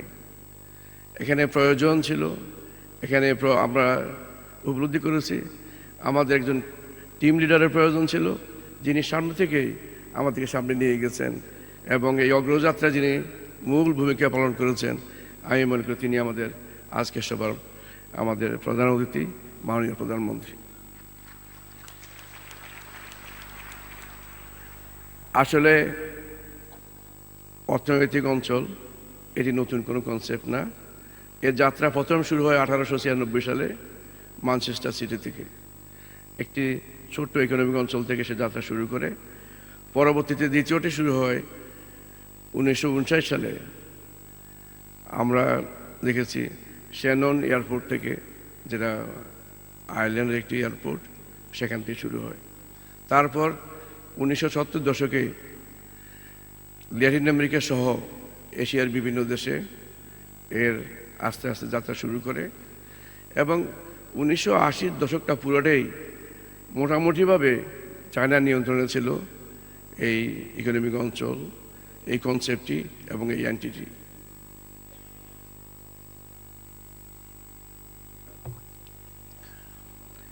'80 পর থেকেই এর যাত্রা শুরু হয়ে এটা অনেক বেগবান। আজকে 1995 সালে সারা বিশ্বে মাত্র 500টি ইকোনমিক অঞ্চল ছিল।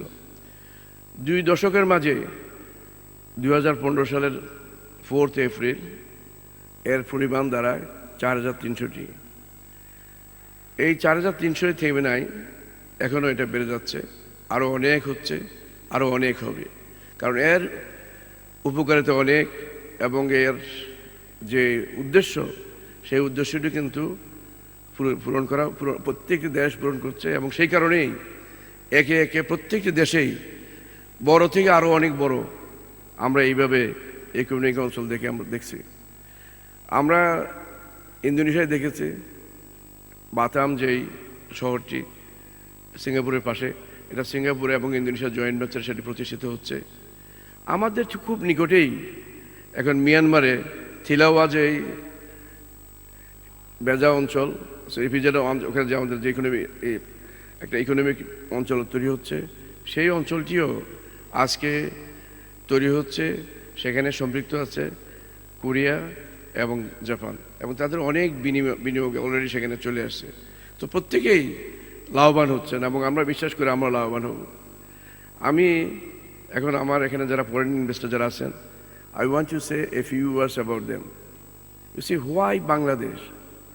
Because it is my personal belief that Bangladesh is in the right track now. Because we have our position, our geographical position is in such a position that, you see, even in the year 1601, if you look at the history, you will find on that particular timing, India was having 22% of the world growth and 33% of the world growth was belonging to China. Now Japan is the third largest economy in the world. China is number 2. So India, they are thriving their best to become number 2 by the year 2021. So when China, India, Japan, Korea, everybody is here, in that case there is no reason why you will fail. You see, if we look at the history of our neighbors, close neighbors, what we see, Malaysia took 25 years, right from 1980 to 2005. In 25 years, they developed their economy, they moved forward by 25 times. Korea, they took also 30 years, between 60 to 1990. In 30 years' time, they have also grown more than 20 times. So everybody is growing and they have not taken more than 20-30 years. Now, Bangladesh has all the foundation. All the macroeconomic fundamentals are having the positive indicators. You see, our growth in the GDP, I have said, last year also we have achieved 6.55%. This year, it is our target. Inshallah, we shall be achieving 7%. Our export is growing. 7 years back, our export was 12 billions. Now from 12 to it is $32 billion. Our inflow of remittance has gone up, is growing consistently from 8 billion to $15 billion. That means on an average it is growing 16%. Our revenue generation is growing on an average 17% per year. So foreign exchange reserve was $6 billion 7 years back. Now it is $28 billion. It has grown fourfold. So if you consider all these factors, you will have to believe that we have the strongest foundation to move forward from here. And all of us are in agreement that every nation has a time for economic transformation. So I strongly believe this is the time for Bangladesh now to transform. Bangladesh already has graduated from a lower income to a lower middle income country. Now we are aspiring to become a higher middle income country, and then thereafter our Honorable Prime Minister has put a target, another target, by the year 2040 we shall be one of the richest countries in the world. So we shall definitely be joining the elite society, elite economies of the world by the year 2041. All the communities who are doing work and believing in this economic side of all the countries, it is their projection as well, whether it is JP Morgan or it is PricewaterhouseCoopers. Everybody believes Bangladesh has all the potential to move forward and to develop, and according to PricewaterhouseCoopers, by the year 2040, we shall be the 23rd largest economy in the world. And if it happens like that, in that case, by that time, we shall be much above our other neighbors, Thailand, Malaysia, even we will be above Australia. This is not a myth, it is a reality, it is coming up. So, as some of my friends have said, we are geographically situated in such a situation that we cannot be avoided if China is to move forward, if Japan is to move forward, if India is to move forward. In that case, Bangladesh cannot remain isolated. Bangladesh also will be growing along with them. So, with these words, what I am expecting that all of our investors, either from local or from overseas, they will be investing money in this country. This country offers all the possible advantages, all the possible factors and components, and there is no reason why it should not move forward.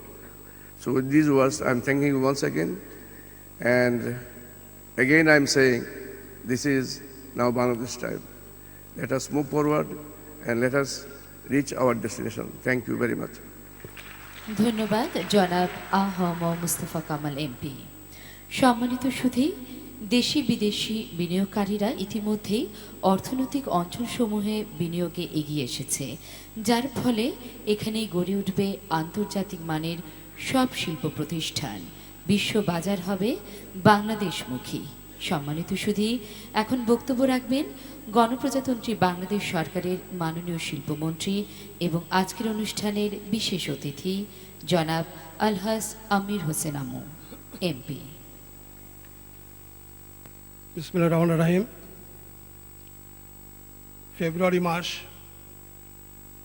1948 সনে ঢাকা বিশ্ববিদ্যালয়ের একটি বিশেষ সমাবর্তনকে কেন্দ্র করে তৎকালীন পাকিস্তানের governor general Mohammad Ali Jinnah সাহেব পাকিস্তানের জনসংখ্যা শতকরা 56 জনের ভাষা, বাংলাকে পাশ কাটিয়ে শতকরা 6 জনের ভাষা, উর্দুকে চাপিয়ে দিয়ে এই দেশে একটি বিজাতীয় ভাবধারার যে সৃষ্টি করার চেষ্টা করেছিল তৎকালীন ঢাকা বিশ্ববিদ্যালয়ের আইনের ছাত্র বঙ্গবন্ধু শেখ মুজিব, যে প্রতিবাদ প্রতিরোধ গড়ে তুলেছিলেন, তারই পথ পরিক্রমার মধ্য দিয়ে 1952 সনের 21শে ফেব্রুয়ারির রক্তক্ষয়ী সংগ্রামের মধ্যে দিয়ে যে বাঙালি জাতীয়তাবাদের রক্তের সূচনা হয়েছিল, তাকেই শানিত করে 23টি বছর পাকিস্তানের কারাগারে 11টি বছর কাটিয়ে দুইবার ফাঁসির মঞ্চের আসামি হয়ে জাতির জনকের নেতৃত্বে দীর্ঘ 9.5 মাসের সশস্ত্র মুক্তিযুদ্ধের মধ্য দিয়ে আমরা এই দেশটি অর্জন করতে পেরেছিলাম বলেই আজকে বাংলাদেশ বিশ্ব দরবারে একটি স্বাধীন জাতি হিসাবে আত্মপ্রকাশ করেছে এবং একটি সম্ভাবনা দেশ হিসাবে প্রকাশ করার সুযোগ পেয়েছে এবং আজকে আমরা এই সমাবেশ করার সুযোগ পেয়েছি। তাই আজকে সর্বপ্রথম আমাদের জাতির জনক বঙ্গবন্ধু শেখ মুজিবের বিধি আত্মার প্রতি আমি শ্রদ্ধা জানাই 21শের শহীদদের প্রতি। আজকের এই অনুষ্ঠানের মাননীয় সভাপতি, আজকের অনুষ্ঠানের প্রধান অতিথি, জাতির জনকের সুযোগ্যা কন্যা, গণপ্রজাতন্ত্রী বাংলাদেশ সরকারের মাননীয় প্রধানমন্ত্রী জননেত্রী শেখ হাসিনা, উপস্থিত মন্ত্রিপরিষদের সম্মানিত সদস্যবৃন্দ, সংসদ সদস্যবৃন্দ, আমন্ত্রিত অতিথিবৃন্দ, সরকারি এবং বেসরকারি কর্মকর্তাবৃন্দ, দেশি বিনিয়োগকারীগণ, আজকে বেসপা কর্তৃক 10টি অর্থনৈতিক অঞ্চলের উন্নয়ন কার্যক্রমের শুভ উদ্বোধন উপলক্ষে আয়োজিত অনুষ্ঠানে উপস্থিত হতে পারে আমি অত্যন্ত আনন্দিত। বেসপার এই ধরনের উদ্যোগকে আমি স্বাগত জানাই এবং আজকে মাননীয় প্রধানমন্ত্রীর এই উপস্থিতি নিঃসন্দেহে এই অনুষ্ঠানে অত্যন্ত গুরুত্ব বহন করেছে এবং আগামী দিনে বাংলাদেশ যে একটি সম্ভাবনায় দেশ হিসাবে গড়ে তোলার লক্ষ্যে এই যে উদ্যোগ, এই উদ্যোগের সরকারের যে দৃষ্টিভঙ্গি তারই বহিঃপ্রকাশ ঘটেছে। তার জন্য মাননীয় প্রধানমন্ত্রীকে আমি আন্তরিক কৃতজ্ঞতা এবং ধন্যবাদ জানাই। আজকে বাংলাদেশ বিনিয়োগের জন্য একটি মহান দেশ হিসাবে আত্মপ্রকাশ করেছে। জেট্রো বলেছে যে বাংলাদেশে বিনিয়োগের একটি সুযোগ্য স্থান। বিভিন্ন দেশ, চীন, জাপান, কোরিয়া, ভারত সহ বিভিন্ন দেশ আজকে বাংলাদেশে বিনিয়োগ করতে আগ্রহী। আমাদের দেশে ইতিমধ্যে অনেক বিনিয়োগকারী সৃষ্টি হয়েছেন, যারা ইতিমধ্যে আমাদের সামনে অনেকেই বক্তব্য রেখেছেন, যারা বিভিন্ন ইকোনমিক জোনের সুবিধা নিয়েছেন এবং তারাও আজকে বিনিয়োগের মাধ্যমে এই দেশকে শিল্পায়ন করার জন্য যুদ্ধ গ্রহণ করেছেন। আমি তাদেরকে আন্তরিক ধন্যবাদ জানাই। মাননীয় প্রধানমন্ত্রী শেখ হাসিনার নির্দেশনায় দেশে যাতে বিচ্ছিন্ন বিক্ষিপ্তভাবে শিল্প কারখানা গড়ে না ওঠে এবং অঞ্চল ভিত্তিক যে সমস্ত জায়গায় যে সমস্ত শিল্প প্রয়োজন সেই সমস্ত শিল্প সেই সমস্ত জায়গায় যাতে গড়ে ওঠে, তারই জন্য তার নির্দেশনায় এমনিভাবে আগামী 15 বছরে 100টি শিল্প নগরী স্থাপন করবার একটি পরিকল্পনা নিয়ে কাজ শুরু হয়েছে, যার প্রাথমিক পদক্ষেপ হিসাবে আজকে আমরা এই 10টি শিল্প অঞ্চলের উদ্বোধনের অনুষ্ঠানে উপস্থিত হতে পেরেছি। আজকে ইতিমধ্যে গুণগত শিল্পায়ন, কর্মসংস্থান, রপ্তানি প্রবৃদ্ধির মাধ্যমে দেশের অর্থনৈতিক উন্নয়নের অভিযাত্রায় বেশ প্রশংসনীয় অবদান রেখেছে। এই প্রতিষ্ঠান আগামী 15 বছরের মধ্যে 100টি অর্থনৈতিক অঞ্চল স্থাপনের লক্ষ্যমাত্রা নির্ধারণ করেছে। 1 কোটি লোকের কর্মসংস্থান পাশাপাশি এবং অতিরিক্ত 40 বিলিয়ন মার্কিন ডলার রপ্তানি আয়ের টার্গেট রয়েছে। অর্থনৈতিক অগ্রগতির কাঙ্ক্ষিত লক্ষ্য অর্জনে মাননীয় প্রধানমন্ত্রীর দক্ষ নেতৃত্বে আগামী দিনে এই প্রতিষ্ঠানের ভূমিকা উত্তরোত্তর বৃদ্ধি পাবে। সুধীবৃন্দ, বিশ্ব দরবারে বাংলাদেশ এখন উন্নয়নের মিরাকেল। জাতির পিতা বঙ্গবন্ধু শেখ মুজিবুর রহমানের স্বপ্নের সোনার বাংলা এখন বাস্তবে রূপ লাভ করছে। বঙ্গবন্ধুর রক্ত আদর্শের সুযোগ্য উত্তরাধিকার হিসাবে মাননীয় প্রধানমন্ত্রী জননেত্রী শেখ হাসিনা অসীম সাহসিকতা ও ত্যাগের মাধ্যমে বাঙালি জাতিকে উন্নয়নের মহাসড়কে নিয়ে গেছেন। ফলে এশিয়ার উদীয়মান অর্থনৈতিক দেশগুলোর সাথে সামঞ্জস্য রেখে বাংলাদেশের অর্থনৈতিক দ্রুত এগিয়ে যাচ্ছে। গত প্রায় 1 শতক ধরে বাংলাদেশ 6% বেশি অর্থনৈতিক প্রবৃদ্ধি লক্ষ্যমাত্রা ধরে রেখেছে। আওয়ামী লীগ সরকার সূচিত উন্নয়নের ধারাবাহিকতা শিল্প খাতে গুণগত পরিবর্তন এসেছে। জাতীয় অর্থনীতিতে শিল্প খাতের অবদান ক্রমান্বয়ে বাড়ছে। বাংলাদেশ পরিসংখ্যান ব্যুরোর সাময়িক হিসাব অনুযায়ী 2014-15 অর্থ বছরে স্থির মূল্যে জিডিপির সার্বিক শিল্প খাতের অবদান প্রকল্পন করা হয়েছে 32.42%, যা 2013-14 সালে অর্থ বছরের পরিমাণ ছিল 29.55%। 2014-15 অর্থ বছরে জিডিপিতে ম্যানুফ্যাকচারিং শিল্প খাতের অবদান শতকরা 20.17%। গত বিবেচনায় এই সময় ম্যানুফ্যাকচারিং শিল্প খাতে মোট প্রবৃদ্ধি হয়েছে শতকরা 10.32%। এর মধ্যে ক্ষুদ্রায়তন শিল্প খাতে শতকরা 10.70% এবং বৃহৎ ও মাঝারি শিল্পে শতকরা 10.24% প্রবৃদ্ধি ঘটেছে। এর মানে আমাদের এসএমই খাতে ডাবল ডিজিট প্রবৃদ্ধির ধারা অব্যাহত রয়েছে। শিল্পায়নের সাথে সাথে জনগণের মাথাপিছু আয়, জীবনযাত্রার মান ইত্যাদি বাড়ছে। বর্তমানে এদেশের মাথাপিছু আয় $1316 মার্কিন ডলারে উন্নীত হয়েছে, যা বিশ্বের অনেক দেশের মাথাপিছু আয়ের তালিকা বিবেচনায় উপরের দিকে রয়েছে। দারিদ্র্য বিমোচন, নারীর ক্ষমতায়ন, কর্মসংস্থান সৃষ্টি, সাক্ষরতার হার বৃদ্ধি, মাতৃ ও শিশু মৃত্যুর হার, স্বাস্থ্যসেবা, শিক্ষা, গড়ারি অনেক সূচকে বাংলাদেশ পার্শ্ববর্তী অনেক দেশ থেকে অনেক সূচকে, সবকটি সূচকে এগিয়ে রয়েছে।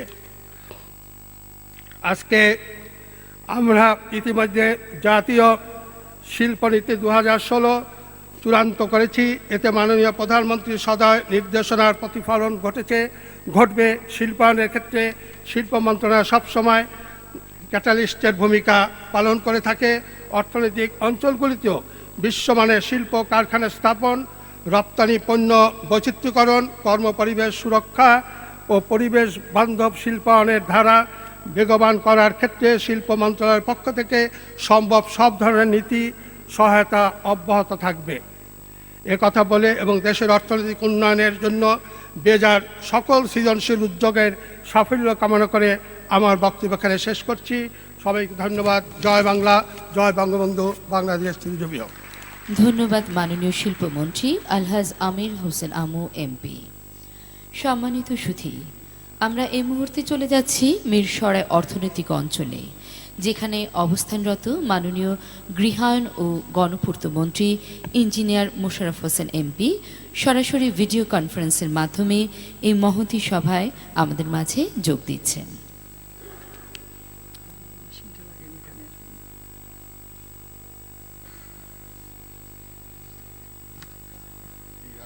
এখন বললে তো হবে না, আসতে হবে তো।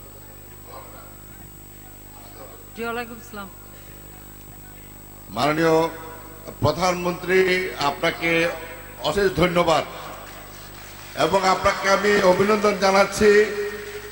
এখানে হাজার হাজার লোক উপস্থিত হয়েছে, পথে আটকা পড়েছে রাস্তায় আরো হাজার হাজার লোক।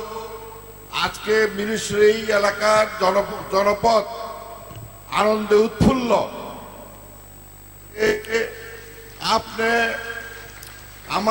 আমি যে প্রস্তাব করেছিলাম, এই জায়গাটি আপনাকে দেখিয়েছিলাম, আপনি সেটা এখন অর্থনৈতিক অঞ্চলে রূপান্তর করেছেন এবং আমার জানা মতে যতগুলি অর্থনৈতিক অঞ্চল আছে 58, এই 58 অর্থনৈতিক অঞ্চলের মধ্যে 57-এর মধ্যে যতটুকু আছে ততটুকুই আমাদের এখানে এই 35,000 একর জমিতে আপনি শিল্প কলকারখানা গড়ে তুলতে পারবেন। এবং আমার এলাকা সহ চট্টগ্রামবাসী এবং সারা বাংলাদেশে অর্থনীতি প্রবৃদ্ধিতে আমরা একটা বিশেষ এই মিরসরাই এই অর্থনৈতিক অঞ্চল বিশেষ অবদান রাখতে পারবে বলে আমি মনে করি। এবং আপনার এই উদ্যোগকে এবং আপনি যে এগিয়ে এসেছেন চরাঞ্চলকে, এটা আজকে শহর, ভবিষ্যতে এটা একটা আধুনিক শহরে পরিণত হবে। লোক এখানে কাজ করবে। আমি আপনাকে আমার অন্তর থেকে আজকে আমি আবেগে উৎফুল্ল। আমি আপনি যে এই উদ্যোগ নিয়েছেন এই কৃতজ্ঞতা জানাচ্ছি আমার তরফ থেকে, কৃতজ্ঞতা জানাচ্ছি জনগণের পক্ষ থেকে যে আপনি সবাই আজকে আপনার প্রতি কৃতজ্ঞতা প্রকাশ করছে যে আপনি এই শিল্পে চরাঞ্চলকে একটা অবহেলিত এলাকাটাকে আপনি শিল্প এলাকা হিসেবে আজকে উন্নত করছেন। সেই জন্য আপনাকে ধন্যবাদ জানাচ্ছি। আমি স্মরণ করছি হাজার বছরের বঙ্গবন্ধু শেখ মুজিবুর রহমানকে, তিনি এই দেশ স্বাধীন করেছিলেন।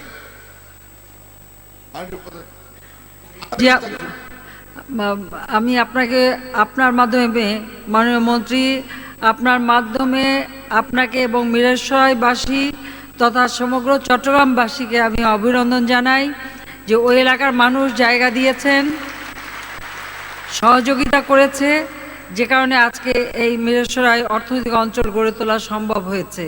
কারণ চট্টগ্রাম অত্যন্ত গুরুত্বপূর্ণ জায়গা। মহান মুক্তিযুদ্ধ থেকে শুরু করে প্রতিটি আন্দোলন সংগ্রামে এই চট্টগ্রামবাসী সব সময় জাতির পিতা বঙ্গবন্ধু শেখ মুজিবুর রহমানের সাথে ছিলেন। বঙ্গবন্ধুর নেতৃত্বে আমরা স্বাধীনতা পেয়েছি। আজকে দেশ আমাদের গড়তে হবে উন্নত সমৃদ্ধ হিসাবে, আর সেই লক্ষ্য নিয়েই কিন্তু এই অর্থনৈতিক অঞ্চল গড়ে তোলার সিদ্ধান্ত আমরা নিয়েছি। কাজী আজকে আমি সত্যি খুব আনন্দিত যে মিরসরাই অর্থনৈতিক অঞ্চল, যেটা দীর্ঘদিন আপনি আমার কাছে বারবার প্রস্তাব রেখেছিলেন, আর আজকে সেটা সেই স্বপ্নটা বাস্তবায়ন হচ্ছে। কাজে আবারও আমি মিরসরাইবাসীকে আন্তরিক অভিনন্দন জানাচ্ছি।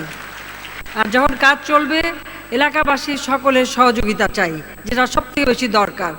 আর ওই অঞ্চলে যারা বসবাস করেন, যারা শিল্প উদ্যোক্তা শিল্প গড়ে তুলবেন, তাদেরকে আমার অনুরোধ থাকবে যে যারা জায়গা দিয়েছে, সহযোগিতা করেছে, তাদের ছেলে মেয়েরা যেন একটু কাজ পায়, সেই ব্যবস্থাটাও সবাই করবেন। ধন্যবাদ আপনাদের সবাইকে। আমি একে একে সব জায়গাগুলি যাই, পরে আবার কথা হবে। ধন্যবাদ মাননীয় প্রধানমন্ত্রী। ধন্যবাদ। জয় বাংলা, জয় বঙ্গবন্ধু। নেক্সট। সম্মানিত সুধী, একটি উন্নত সমৃদ্ধ সুখী জীবনের লক্ষ্যে বাংলাদেশ আজ অনেক এগিয়েছে। খাদ্য, শিক্ষা, স্বাস্থ্য, চিকিৎসা, তথ্য প্রযুক্তি, বাসস্থান সহ বিভিন্ন ক্ষেত্রে বাংলাদেশের অগ্রযাত্রা আজ সারা পৃথিবীতে প্রশংসিত হচ্ছে দেশের স্থিতিশীল রাজনৈতিক পরিস্থিতির কারণে। দেশি বিদেশি বিনিয়োগকারীরা এখন আরও বেশি উৎসাহ পাচ্ছেন বাংলাদেশে বিনিয়োগের। আর এই সম্ভাবনার দ্বার উন্মোচন করেছেন মাননীয় প্রধানমন্ত্রীর নেতৃত্বাধীন বর্তমান সরকার।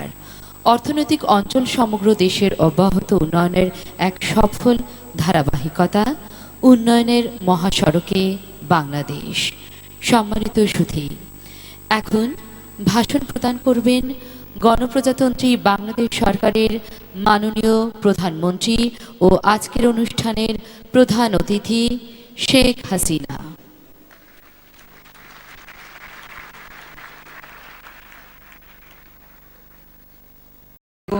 দেশি বিদেশি বিনিয়োগকারীগণ, উপস্থিত সুধী মণ্ডলী, আসসালামু আলাইকুম। সবাইকে আমি শুভেচ্ছা জানাচ্ছি।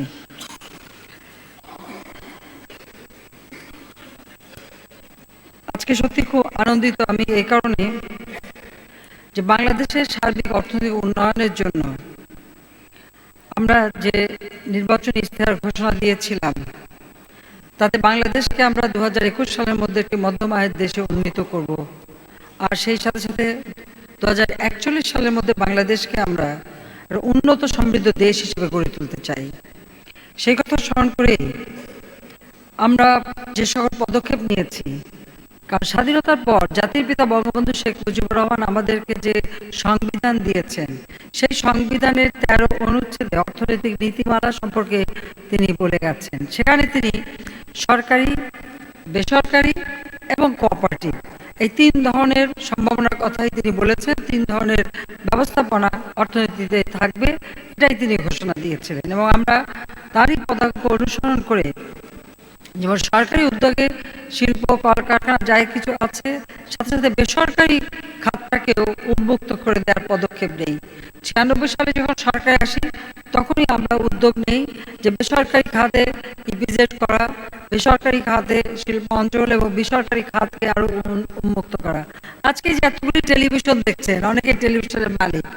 96 সালের আগে কিন্তু একটাও ছিল না, মাত্র একটা ছিল, বিটিভি। বাংলাদেশ টেলিভিশন ছাড়া এবং বাংলাদেশ রেডিও ছাড়া কোনো বেসরকারি খাতে কোনো টেলিভিশন ছিল না। মোবাইল ফোন একটা মাত্র কোম্পানি, তাও সীমিত আকারে, শুধু ঢাকা থেকে চিটাগাংয়ের কিছু অঞ্চল।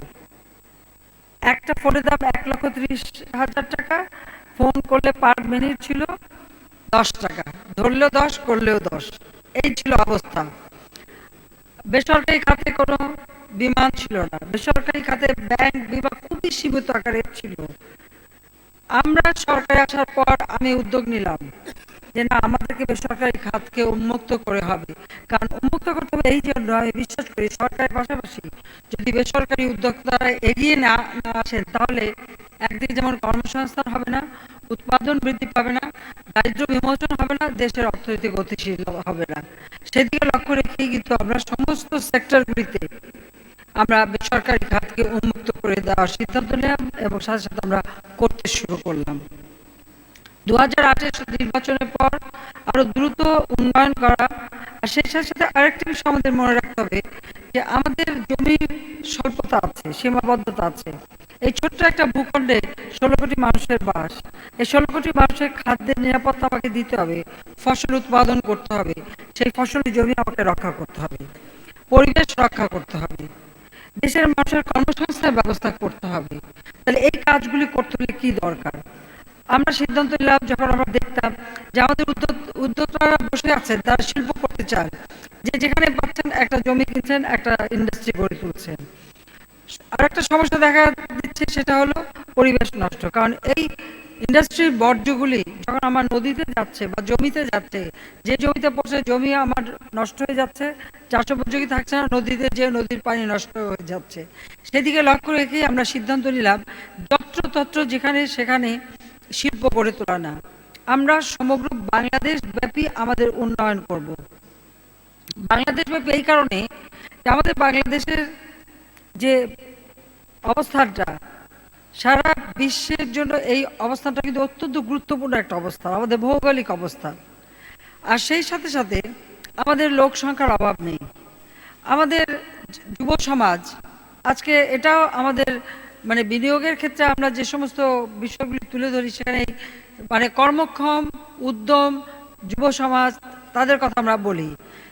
আমরা যদি বিভিন্ন অঞ্চলে শিল্প গড়ে তুলি পরিকল্পিতভাবে, কারণ যেখানে শিল্প গড়ে উঠবে সেখানে শিল্পই থাকবে, আর সেই শিল্প গড়ে ওঠার জায়গা আমার জন্য ফসলি জমি বেশি নষ্ট না হয়, আমাদের ঘন বসতিপূর্ণ এলাকা বেশি বেশি মানুষকে যেন সরাতে না হয়, যেসব জমি হয়তো বেশি ব্যবহার হচ্ছে না বা নতুন জেগে ওঠা চর অথবা যেখানে খুব আমাদের বসতি বেশি নেই, ঠিক সেইভাবে আমরা অঞ্চলগুলি সুনির্দিষ্ট করছি।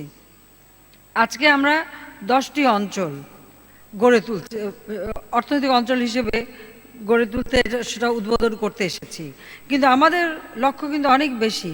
আমরা সমগ্র বাংলাদেশে অন্তত 100টা অর্থনৈতিক শিল্প অঞ্চল গড়ে তুলব,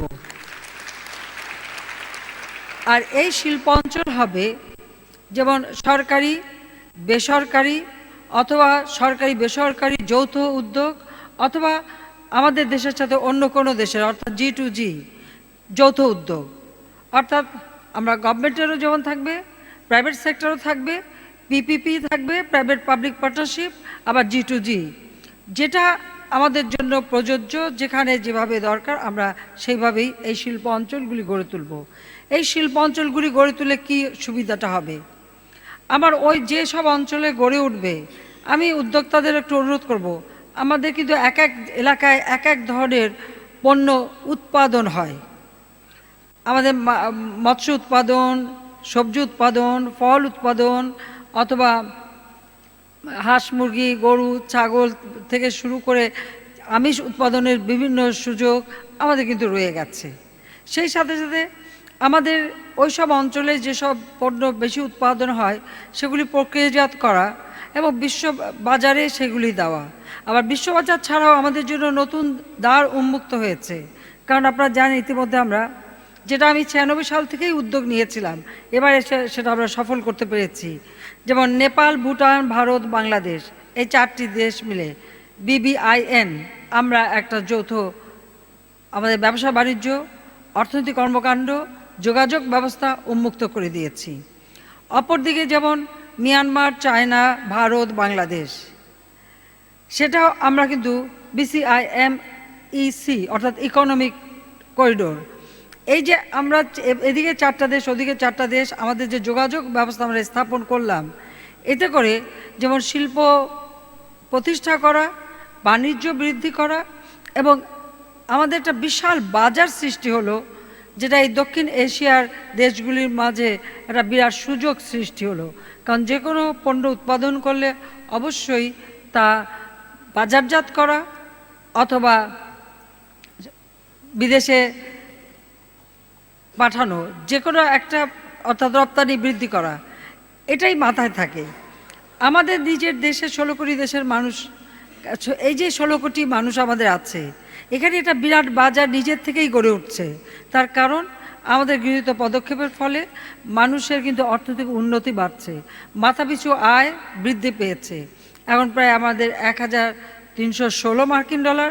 কিন্তু আমরা এখানেই থেমে থাকতে চাই না, আমাদের দেশের মানুষের মাথাপিছু আয় এমনভাবে হবে যাতে আমরা দেশকে 2021 সালের মধ্যে একটা মধ্য আয়ের দেশ এবং 2041 সালের মধ্যে উন্নত দেশে পরিণত করতে পারি। সেই পরিকল্পনা নিয়েই কিন্তু আমাদের কাজগুলি আমরা করে যাচ্ছি এবং এই অর্থনৈতিক অঞ্চলগুলি এটা এই ব্যাপারে যথেষ্ট অবদান রাখবে বলে আমি বিশ্বাস করি। কাজে আপনি শিল্পের বিকাশ যত ঘটাতে চান, সেটা যদি আপনি ঘটাতে চান তাহলে অবশ্যই দেশের মানুষের ক্রয় ক্ষমতা বৃদ্ধি করতে হবে। দেশের মানুষের ক্রয় ক্ষমতা বৃদ্ধি হবে তখনই যখন তার মাথাপিছু আয় বৃদ্ধি পাবে। কাজে যত বেশি তার মাথাপিছু আয় বৃদ্ধি পাবে তার ক্রয় ক্ষমতাটাও বাড়বে, আর যত বেশি ক্রয় ক্ষমতা বাড়বে তত বেশি আপনার বাজার সম্প্রসারণ হবে। আপনাকে শুধুমাত্র রপ্তানির দিকে তাকিয়ে থাকার প্রয়োজন হবে না, আমার দেশের ভিতরেই কিন্তু বিশাল বাজার সৃষ্টি হবে। সেই সাথে সাথে আমাদের প্রতিবেশী দেশগুলি যেখানে আমরা ইতিমধ্যেই যোগাযোগ ব্যবস্থা সম্পন্ন করেছি, সেই সাথে আমাদের আরও সুযোগ রয়েছে। বিশাল সমুদ্র সীমা আমাদের, এই সমুদ্র সীমায় সেই সমুদ্র সম্পদও আমাদের রয়েছে, সেগুলো আমাদের আহরণ করতে হবে, কাজে লাগাতে হবে আমাদের অর্থনৈতিক উন্নয়নের ক্ষেত্রে। পাশাপাশি এই সমুদ্র সীমা আমাদেরকে আরও সুযোগ করে দিয়েছে। ইতিমধ্যে আপনারা জানেন যে আমাদের দুটো পোর্ট আছে, চট্টগ্রাম মংলা পোর্ট। আমরা আরেকটি নতুন পোর্ট ইতিমধ্যে কার্যক্রম শুরু করেছি, পায়রা পোর্ট। কাজে সেখানে আমাদের একটা গভীর সমুদ্র বন্দরও আমরা তৈরি করতে যাচ্ছি। আমি আশা করি এখানেও আমরা আমাদের আসলে উদ্যোক্তা আমরা খুঁজছি যে এই সমুদ্র বন্দরটা কে করে দেবে। ইতিমধ্যে যেমন কক্সবাজারে আমাদের একটা সুযোগ আছে, আবার পায়রা বন্দরেও বিশাল সুযোগ রয়েছে, কারণ এই পায়রা বন্দর থেকে কিন্তু একেবারে উত্তর অঞ্চল পর্যন্ত, একেবারে আসাম পর্যন্ত নদীপথে যাওয়া যায়। আর আমাদের পুরো উত্তর অঞ্চলটা এখানে নদীপথে যাওয়ার সুযোগ আছে। নদীগুলি আমাদের ড্রেজিং করতে হবে, নাব্যতা ফিরিয়ে আনতে হবে, তাহলে এই সুযোগটা আরও বৃদ্ধি পাবে। আমরা সেইভাবেই বিভিন্ন পরিকল্পনা নিয়েছি। শিল্প গড়ে তোলার সময় যে জিনিসটা সবথেকে বেশি প্রয়োজন সেটা হলো পরিবেশ যেন নষ্ট না হয়, অর্থাৎ শিল্প বর্জ্যগুলি যেন এরকম আমার নদীতে না যায় বা আমার জমিতে না যায়, সেগুলির ম্যানেজমেন্টটা এটা কিন্তু থাকতে হবে। অর্থাৎ ইটিপি এসটিপি যেখানে যেটা প্রয়োজন সেগুলি যথাযথভাবে করতে হবে। এবং সেই জন্যই আমরা এই যে অঞ্চল ভিত্তিক মানে শিল্প গড়ে তোলা, যারা বেসরকারি খাতেই সাধারণত বেশি আসেন, কাজে তাদেরকে আমরা সুযোগ করে দিতে চাই। তার জন্য অবকাঠামোগত উন্নয়ন থেকে শুরু করে বিভিন্ন রাস্তাঘাট বা সার্ভিস সেক্টরে যা যা দরকার সেটাও আমরা করে দিচ্ছি। আমরা গ্যাস সার্ভে করে যাচ্ছি, গ্যাস উৎপাদনও বৃদ্ধি করেছি, সঞ্চালনও বৃদ্ধি করেছি, কিন্তু চাহিদার তুলনায় তা কম। সেজন্য এলএনজি কেউ আনতে চাইলে তার সুযোগও আমরা করে দিচ্ছি, যে যেখানে বিনিয়োগ করবেন আপনারা এলএনজি নিজেরা আনতে পারবেন, বিনিয়োগ করতে পারবেন, আপনার শিল্প আপনি গড়ে তুলবেন। এবং আমি যখন প্রথমবার সরকারে আসি তখনই কিন্তু একটা সুযোগ করে দিয়েছিলাম যে অল্প অল্প বিদ্যুৎ করা, অর্থাৎ আপনার শিল্পের জন্য আপনি বিদ্যুৎ করবেন, অতিরিক্ত বিদ্যুৎটা আপনি আপনার পাশে যে কোনো শিল্পকে বিক্রি করতে পারবেন। আমাদের শুধু ওই লাইনের ভাড়াটা দিলেই হবে, তার বেশি কিছু দেওয়া লাগবে না, ওইটুকু দিয়েই আপনারা করতে পারবেন। সেই সুযোগটা আমরা করে দিচ্ছি। অর্থাৎ বেসরকারি খাতে বিদ্যুৎ উৎপাদন, এই বেসরকারি খাতে বিদ্যুৎ উৎপাদন এটাও কিন্তু 96 সালে যখন আমরা সরকারে আসি তখনই প্রথম আমরা এটা চালু করি, প্রথম শুরু করি আইন পাশ করে বেসরকারি খাতে বিদ্যুৎ উৎপাদন করা, যার জন্য বিদ্যুতের এত সমস্যা ছিল। আল্লাহর রহমতে এখন কিন্তু সেই সমস্যা আমরা প্রায় সমাধান করে ফেলেছি। আজকে প্রায় 14,600 মেগাওয়াট বিদ্যুৎ উৎপাদন সক্ষমতা ক্যাপটিভ জেনারেশন সহ আমরা করতে পারি। আমাদের লক্ষ্য যে আমাদের 2021 সালের মধ্যে আমরা 24,000 মেগাওয়াট করব, আর 2041 সালের মধ্যে 60,000 মেগাওয়াট বিদ্যুৎ আমরা উৎপাদন করব, যাতে এই সমস্যা আর না থাকে। এখন 76% মানুষ বিদ্যুৎ পায়, আগামীতে এই বিদ্যুৎ প্রত্যেক ঘরে ঘরে আলো জ্বলবে। ঘরে আলো জ্বলা মানেই বুঝতে পারেন অর্থনৈতিক সমৃদ্ধি বিস্তার করা। অর্থনৈতিক সমৃদ্ধি বিস্তার হওয়ার অর্থ হলো আপনাদের শিল্পে উৎপাদিত পণ্য বাজারজাত করার নতুন বাজার সৃষ্টি হওয়া, যেটা আমার দেশের ভিতরেই হবে, আর বাইরে তো আপনি রপ্তানি করতে পারবেন, সেই সুযোগ রয়েছে। আমরা এইভাবে দেশকে নিয়ে চিন্তা করি, কারণ এই দেশ আমরা 30 লক্ষ শহীদদের রক্ত, 2 লাখ মা বোনের ইজ্জতের বিনিময়ে পেয়েছি। স্বাধীনতার সুফল প্রত্যেক মানুষের ঘরে ঘরে আমরা পৌঁছে দিতে চাই, যে এদেশের একটি মানুষও না খেয়ে কষ্ট পাবে না। প্রত্যেকটা মানুষ রোগে চিকিৎসা পাবে, শিক্ষা পাবে, তাদের বাসস্থান হবে, উন্নত জীবন হবে, যেটা জাতির পিতা বঙ্গবন্ধু শেখ মুজিবুর রহমানের স্বপ্ন ছিল। তিনি এদেশের মানুষের কথা ভেবেই সারাটা জীবন ত্যাগ স্বীকার করেছেন, জেল জুলুম অত্যাচার সহ্য করেছেন, শুধু একটা লক্ষ্য সামনে দিয়ে, যে বাংলাদেশকে দারিদ্র্যমুক্ত বাংলাদেশ হিসেবে গড়ে তুলবেন। ইতিমধ্যে আল্লাহর রহমতে আমরা দারিদ্র্য হার 22% নামিয়ে এনেছি। আমাদের লক্ষ্য যে 2021-এর আগেই আমরা অন্তত আরও 10% নামিয়ে আনতে সক্ষম হব। দারিদ্র্যের হাত থেকে মানুষকে মুক্তি দেওয়ার জন্য যে সমস্ত কর্মসূচি নিয়েছি, যার ফলে প্রায় 5 কোটি মানুষ নিম্নবিত্ত থেকে মধ্যবিত্তে উঠে এসেছে। এই হারে উঠতে থাকলে অবশ্যই আমরা আমাদের অবশ্য লক্ষ্যে পৌঁছাতে পারবো, সে বিশ্বাস আমাদের আছে। আজকে যারা এখানে আমাদের এই শিল্প অঞ্চলে বিনিয়োগ করছেন বা শিল্প অঞ্চল, এখানে 10টি শিল্প অঞ্চল, তার মধ্যে 4টি আমাদের সরকারি আর 6টাই হচ্ছে বেসরকারি। কাজে একটু বুঝতে পারেন আমরা বেসরকারি খাতকে কত বেশি গুরুত্ব দেই। এবং যারাই এগিয়ে আসছেন আমরা তাদেরকেই সুযোগ সৃষ্টি করে দিচ্ছি। আমাদের এই লক্ষ্য বাস্তবায়ন, যে বাংলাদেশকে আমরা সমৃদ্ধশালী করে গড়ে তুলব, সেই লক্ষ্য বাস্তবায়ন করার জন্য আমরা এই পদক্ষেপ নিয়েছি। আর প্রত্যেকটা শিল্প অঞ্চলে সেখানে জলাধার থাকতে হবে, পরিবেশ বান্ধব হতে হবে, সেখানে সবুজ বৃক্ষরাশি থাকতে হবে এবং একটা বর্জন শোধনাগার থাকতে হবে। আমার এইটুকুই কন্ডিশন, আর বেশি কিছু না, আর কিছুই চাই না, ওইটুকুই চাই। তার কারণ আমাদের দেশের পরিবেশটাকে সুন্দরভাবে রক্ষা করা একান্তভাবে দরকার এবং যেটা আপনাদের জন্য প্রয়োজন। আরেকটি বিষয়ে অনুরোধ করব, যেখানে আপনারা শিল্প অঞ্চল গড়ে তোলেন, আপনারা ইন্ডাস্ট্রি করেন, কিন্তু সেখানে যারা শ্রমিকরা কাজ করবে আপনার নিজের সুবিধার জন্য আপনি শ্রমিকদের কিন্তু, বিশেষ করে যেখানে নারী শ্রমিক থাকবে, তাদের আবাসস্থানের ব্যবস্থাটা যদি আপনারা করে দেন, সেটা আমার মনে হয় আপনাদের জন্য ভালো হবে। যে একজন মানুষ যদি ভালোভাবে সারাদিন কাজের পরে যদি সে একটু বিশ্রাম নিতে পারে, তার কাজের মানটা উন্নত হবে, পরিবেশটাও উন্নত হবে। আর সেই সাথে সাথে আপনি অনেক সময় তো যেমন অনেক কাজ করতে হয়, ওভারটাইম তারা খাটে, তা আমাদের দেশের মানুষ কিন্তু খাটতে চায় না তা নয়, কিন্তু তারপরেও তার অন্তত একটু ভালোভাবে নিরাপদে আবাসস্থানের ব্যবস্থা যদি করে দেন, সেটা বোধহয় আপনাদের শিল্পের মানে উৎপাদন বৃদ্ধির জন্য, প্রোডাকশন বাড়ানোর জন্য এটা আরও বেশি কার্যকর হবে বলে আমি বিশ্বাস করি। কাজে ইতিমধ্যে আমরা আমাদের যত আইন নীতিমালা সবই আমরা বিনিয়োগ বান্ধব আইন নীতিমালা করেছি এবং আমরা চাই যে আমাদের বিনিয়োগকারীদের মধ্যে প্রতিযোগিতা আরও বৃদ্ধি পাক, সেই সাথে সাথে বিনিয়োগকারীদের জন্য হয়রানি হতে না হয়, তাদের সেই রকম সুযোগ দেওয়ার জন্য ওয়ান স্টপ সার্ভিস আমরা করে দিচ্ছি। ইতিমধ্যে আপনারা জানেন যে আমরা বিওআই আর প্রাইভেটাইজেশন কমিশন এই দুটোকে এক করে আমরা যাতে আমাদের ইনভেস্টমেন্টটা আরও গতিশীল হয় তার জন্য নতুনভাবে আমরা পদক্ষেপ নিয়েছি এবং আইন পাশ করছি। আর সেই সাথে সাথে আমরা কোন এলাকা, আমাদের যে কক্সবাজার, পৃথিবীতে বোধহয় এত লম্বা সমুদ্র সৈকত একটাই আছে, সেটা হচ্ছে কক্সবাজার আমাদের সমুদ্র সৈকত। কিন্তু দুর্ভাগ্য যে এই কক্সবাজারটা অনেকটা অনাবিষ্কৃতই রয়ে গেল, এই ধরনের অবস্থাটা।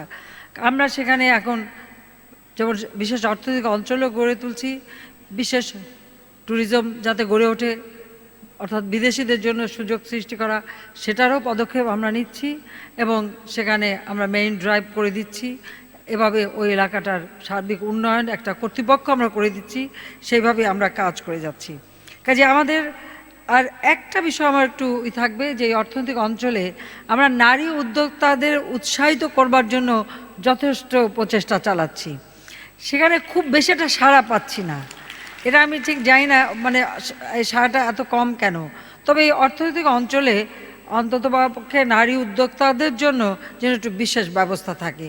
প্রতিটি অঞ্চল আমরা এখানে তো অনেক জায়গা দিচ্ছি, সেখানে অন্তত যেখানে যত বড় জায়গা তার একটা অংশ আমার নারী উদ্যোক্তা যারা তাদের জন্য রাখা হোক, সেটাও আমি একটু চাচ্ছি। আমি কোনো বলে দিতে চাই না, এটা হয়তো জায়গার পরিমাণ দেখে দেখে তখন কোথায় কতটুকু রাখা দরকার বা কতটুকু নারী উদ্যোক্তা এগিয়ে আসে সেই ধরনের সাড়া পেলে আমরা সেইভাবে ব্যবস্থা করব। কাজে আমরা চাই যে একটা চমৎকার বিনিয়োগ পরিবেশ বাংলাদেশের সৃষ্টি হোক, কারণ আমাদের সরকার ব্যবসা বান্ধব সরকার, বিনিয়োগ বান্ধব সরকার।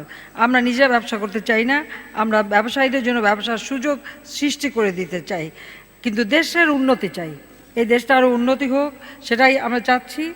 আর ইতিমধ্যে আপনারা জানেন যে মিরসরাই অর্থনৈতিক অঞ্চলের সাথে আমি ভিডিও কনফারেন্সিংয়ের মাধ্যমে কথা বলেছি, কিন্তু সেই সাথে সাথে সাবরং ট্যুরিজম পার্ক, শ্রীহট্ট অর্থনৈতিক অঞ্চল, মংলা অর্থনৈতিক অঞ্চল, একে খান অর্থনৈতিক অঞ্চল, আব্দুল মোনেম অর্থনৈতিক অঞ্চল, মেঘনা অর্থনৈতিক অঞ্চল, মেঘনা শিল্প অর্থনৈতিক অঞ্চল, বে অর্থনৈতিক অঞ্চল এবং আমান অর্থনৈতিক অঞ্চল, এই 10টি অর্থনৈতিক অঞ্চল, যার মাত্র 4টি আমাদের সরকারি উদ্যোগে আর বাকি সবই বেসরকারি উদ্যোগে। এই অঞ্চলগুলি প্রত্যেক এলাকায় আমাদের ওই এলাকার যারা উদ্যোক্তা এবং যারা ওই এলাকার মানুষ মানে জনগণ এবং আমাদের জনপ্রতিনিধি সকলে এখানে উপস্থিত আছেন, সবাইকে আমি আন্তরিক শুভেচ্ছা জানাই, ধন্যবাদ জানাই। এবং আমি এইটুকু চাইব স্ব অঞ্চলে যে আমরা এই যে অর্থনৈতিক অঞ্চল গড়ে তুলছি, এখানে আপনাদের সকলের সহযোগিতা চাই। আমি আশা করি আপনারা সহযোগিতা করবেন যেন শিল্পের মালিকরা একটা সুন্দর পরিবেশে তাদের শিল্পগুলি গড়ে তুলতে পারে। ওখানে শিল্প গড়ে উঠলে কর্মসংস্থান বাড়বে, অর্থনৈতিক গতিশীলতা আসবে, দারিদ্র্য দূর হবে, মানুষের জীবন মান উন্নত হবে।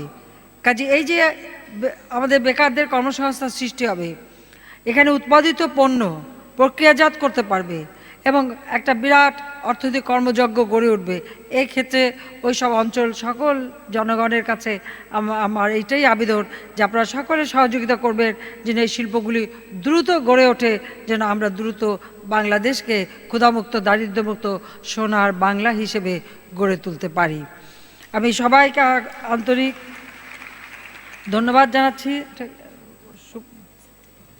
পরে তো আমি আমার এইটুকুই বক্তব্য। আমার মনে এরপরে কিছু বোধহয় নিয়মকানুন মেনেই আমাদের উদ্বোধন করতে হবে। তো এই অঞ্চলগুলি যারা করছেন, বেসরকারি উদ্যোক্তা যারা আছেন, তাদেরকে আমি ধন্যবাদ জানাই যে আপনারা যে এগিয়ে এসেছেন। আমি জানি অনেকে বিদেশে পড়াশোনা করেছেন কিন্তু আজকে মাটির টানে ফিরে এসেছেন। এটা আমাদের সৌভাগ্য। আমরা সেটাই চাই যে আমাদের এই যুব সমাজ বাইরে থেকে পড়াশোনা করে সেই অভিজ্ঞতাটা দেশে কাজে লাগিয়ে দেশের উন্নতি করবে, দেশ এগিয়ে যাবে। কারণ একটা কথা মনে রাখতে হবে যে এই দেশ আমাদের, এই দেশ এই মাটি এর উন্নয়ন করা। আর আমাদের দেশি উদ্যোক্তা যত বেশি আসবেন তত বেশি আমি মনে করি দেশের জন্য আরও কল্যাণ হবে। এবং সাথে বিদেশি উদ্যোক্তা যারা এসছেন তাদেরকে আমি ধন্যবাদ জানাচ্ছি যে তাদেরকেও আমরা এই আহ্বান জানাই যে দেশি বিদেশি বা সরকারি বেসরকারি অথবা সরকারি বেসরকারি উদ্যোগ বা কোনো সরকারের সাথে সরকার সব যে যত ধরনের সুযোগ আছে আমরা সবগুলি কাজে লাগাতে চাই দেশের অর্থনৈতিক উন্নয়নের জন্য। সবাইকে আবারও ধন্যবাদ জানাই। ইনশাল্লাহ আপনাদের এই যারা এখানে বিনিয়োগ করছেন তাদের উদ্যোগ সফল হোক এবং বাংলাদেশকে আসুন সকলে মিলে এই দেশকে আমরা গড়ে তুলি ক্ষুধামুক্ত দারিদ্র্যমুক্ত সোনার বাংলা হিসেবে। খোদা হাফেজ। জয় বাংলা, জয় বঙ্গবন্ধু। বাংলাদেশ চিরজীবী হোক।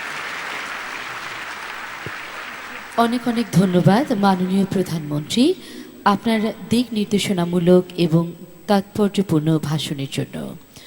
সম্মানিত সুধী, আজ শুভ উদ্বোধনের 10টি অর্থনৈতিক অঞ্চলগুলো হচ্ছে মিরসরাই অর্থনৈতিক অঞ্চল, সাবরাং ট্যুরিজম পার্ক, শ্রীহট্ট অর্থনৈতিক অঞ্চল, মোংলা অর্থনৈতিক অঞ্চল, একে খান অর্থনৈতিক অঞ্চল, আব্দুল মোনেম অর্থনৈতিক অঞ্চল, মেঘনা অর্থনৈতিক অঞ্চল, মেঘনা শিল্প অর্থনৈতিক অঞ্চল, বে অর্থনৈতিক অঞ্চল ও আমান অর্থনৈতিক অঞ্চল। সম্মানিত সুধী, এবারে এই 10টি গুরুত্বপূর্ণ অর্থনৈতিক অঞ্চল উন্নয়ন কাজের শুভ উদ্বোধন ঘোষণা করবেন গণপ্রজাতন্ত্রী বাংলাদেশ সরকারের মাননীয় প্রধানমন্ত্রী ও আজকের অনুষ্ঠানের প্রধান অতিথি শেখ হাসিনা। বিসমিল্লাহির রহমানির রহিম। আমি এখন মিরসরাই অর্থনৈতিক অঞ্চল, সাবরং ট্যুরিজম পার্ক, শ্রীহট্ট অর্থনৈতিক অঞ্চল, মংলা অর্থনৈতিক অঞ্চল, একে খান অর্থনৈতিক অঞ্চল, আব্দুল মোনেম অর্থনৈতিক অঞ্চল, মেঘনা অর্থনৈতিক অঞ্চল, মেঘনা শিল্প অর্থনৈতিক অঞ্চল, বে অর্থনৈতিক অঞ্চল এবং আমান অর্থনৈতিক অঞ্চল, এই 10টি অর্থনৈতিক অঞ্চল উন্নয়ন কাজের শুভ উদ্বোধন ঘোষণা করছি।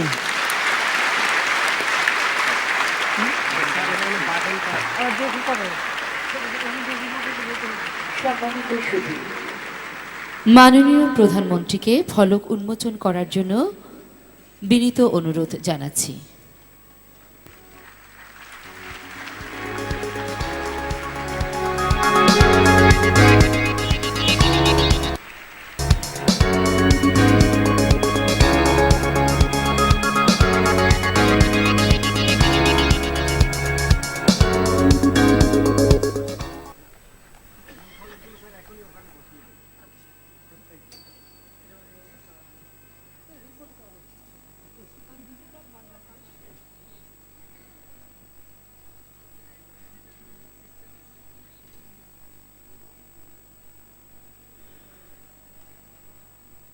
ধন্যবাদ।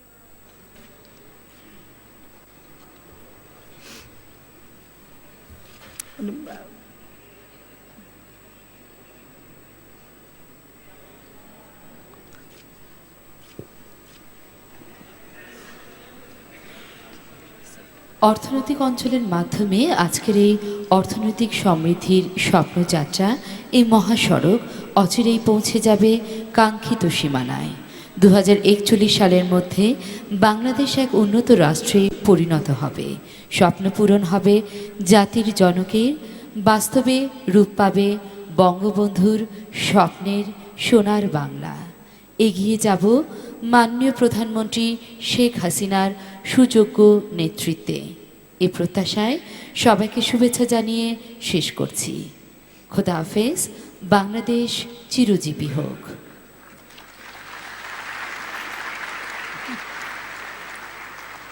Respected foreign investors, NBOs and MDs of Meghna EZ and Meghna Industrial EZ, Abdul Monem EZ, AK Khan EZ,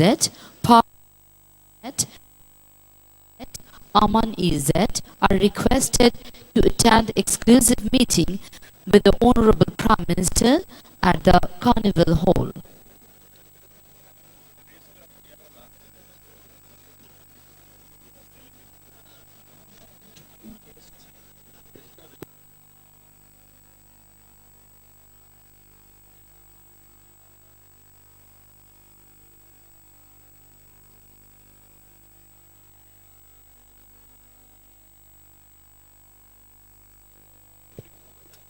সম্মানিত সুধী সমাবেশ, এই পর্যায়ে আপনাদের সবাইকে আমন্ত্রণ জানাচ্ছি আজকের লাঞ্চে অংশগ্রহণ করার জন্য। সেলিব্রিটি হলে আপনাদের সবাইকে আমন্ত্রণ জানাচ্ছি লাঞ্চে অংশগ্রহণ করার জন্য। Dignitaries and ladies and gentlemen, you are requested to join the lunch in the first floor in the celebrity hall.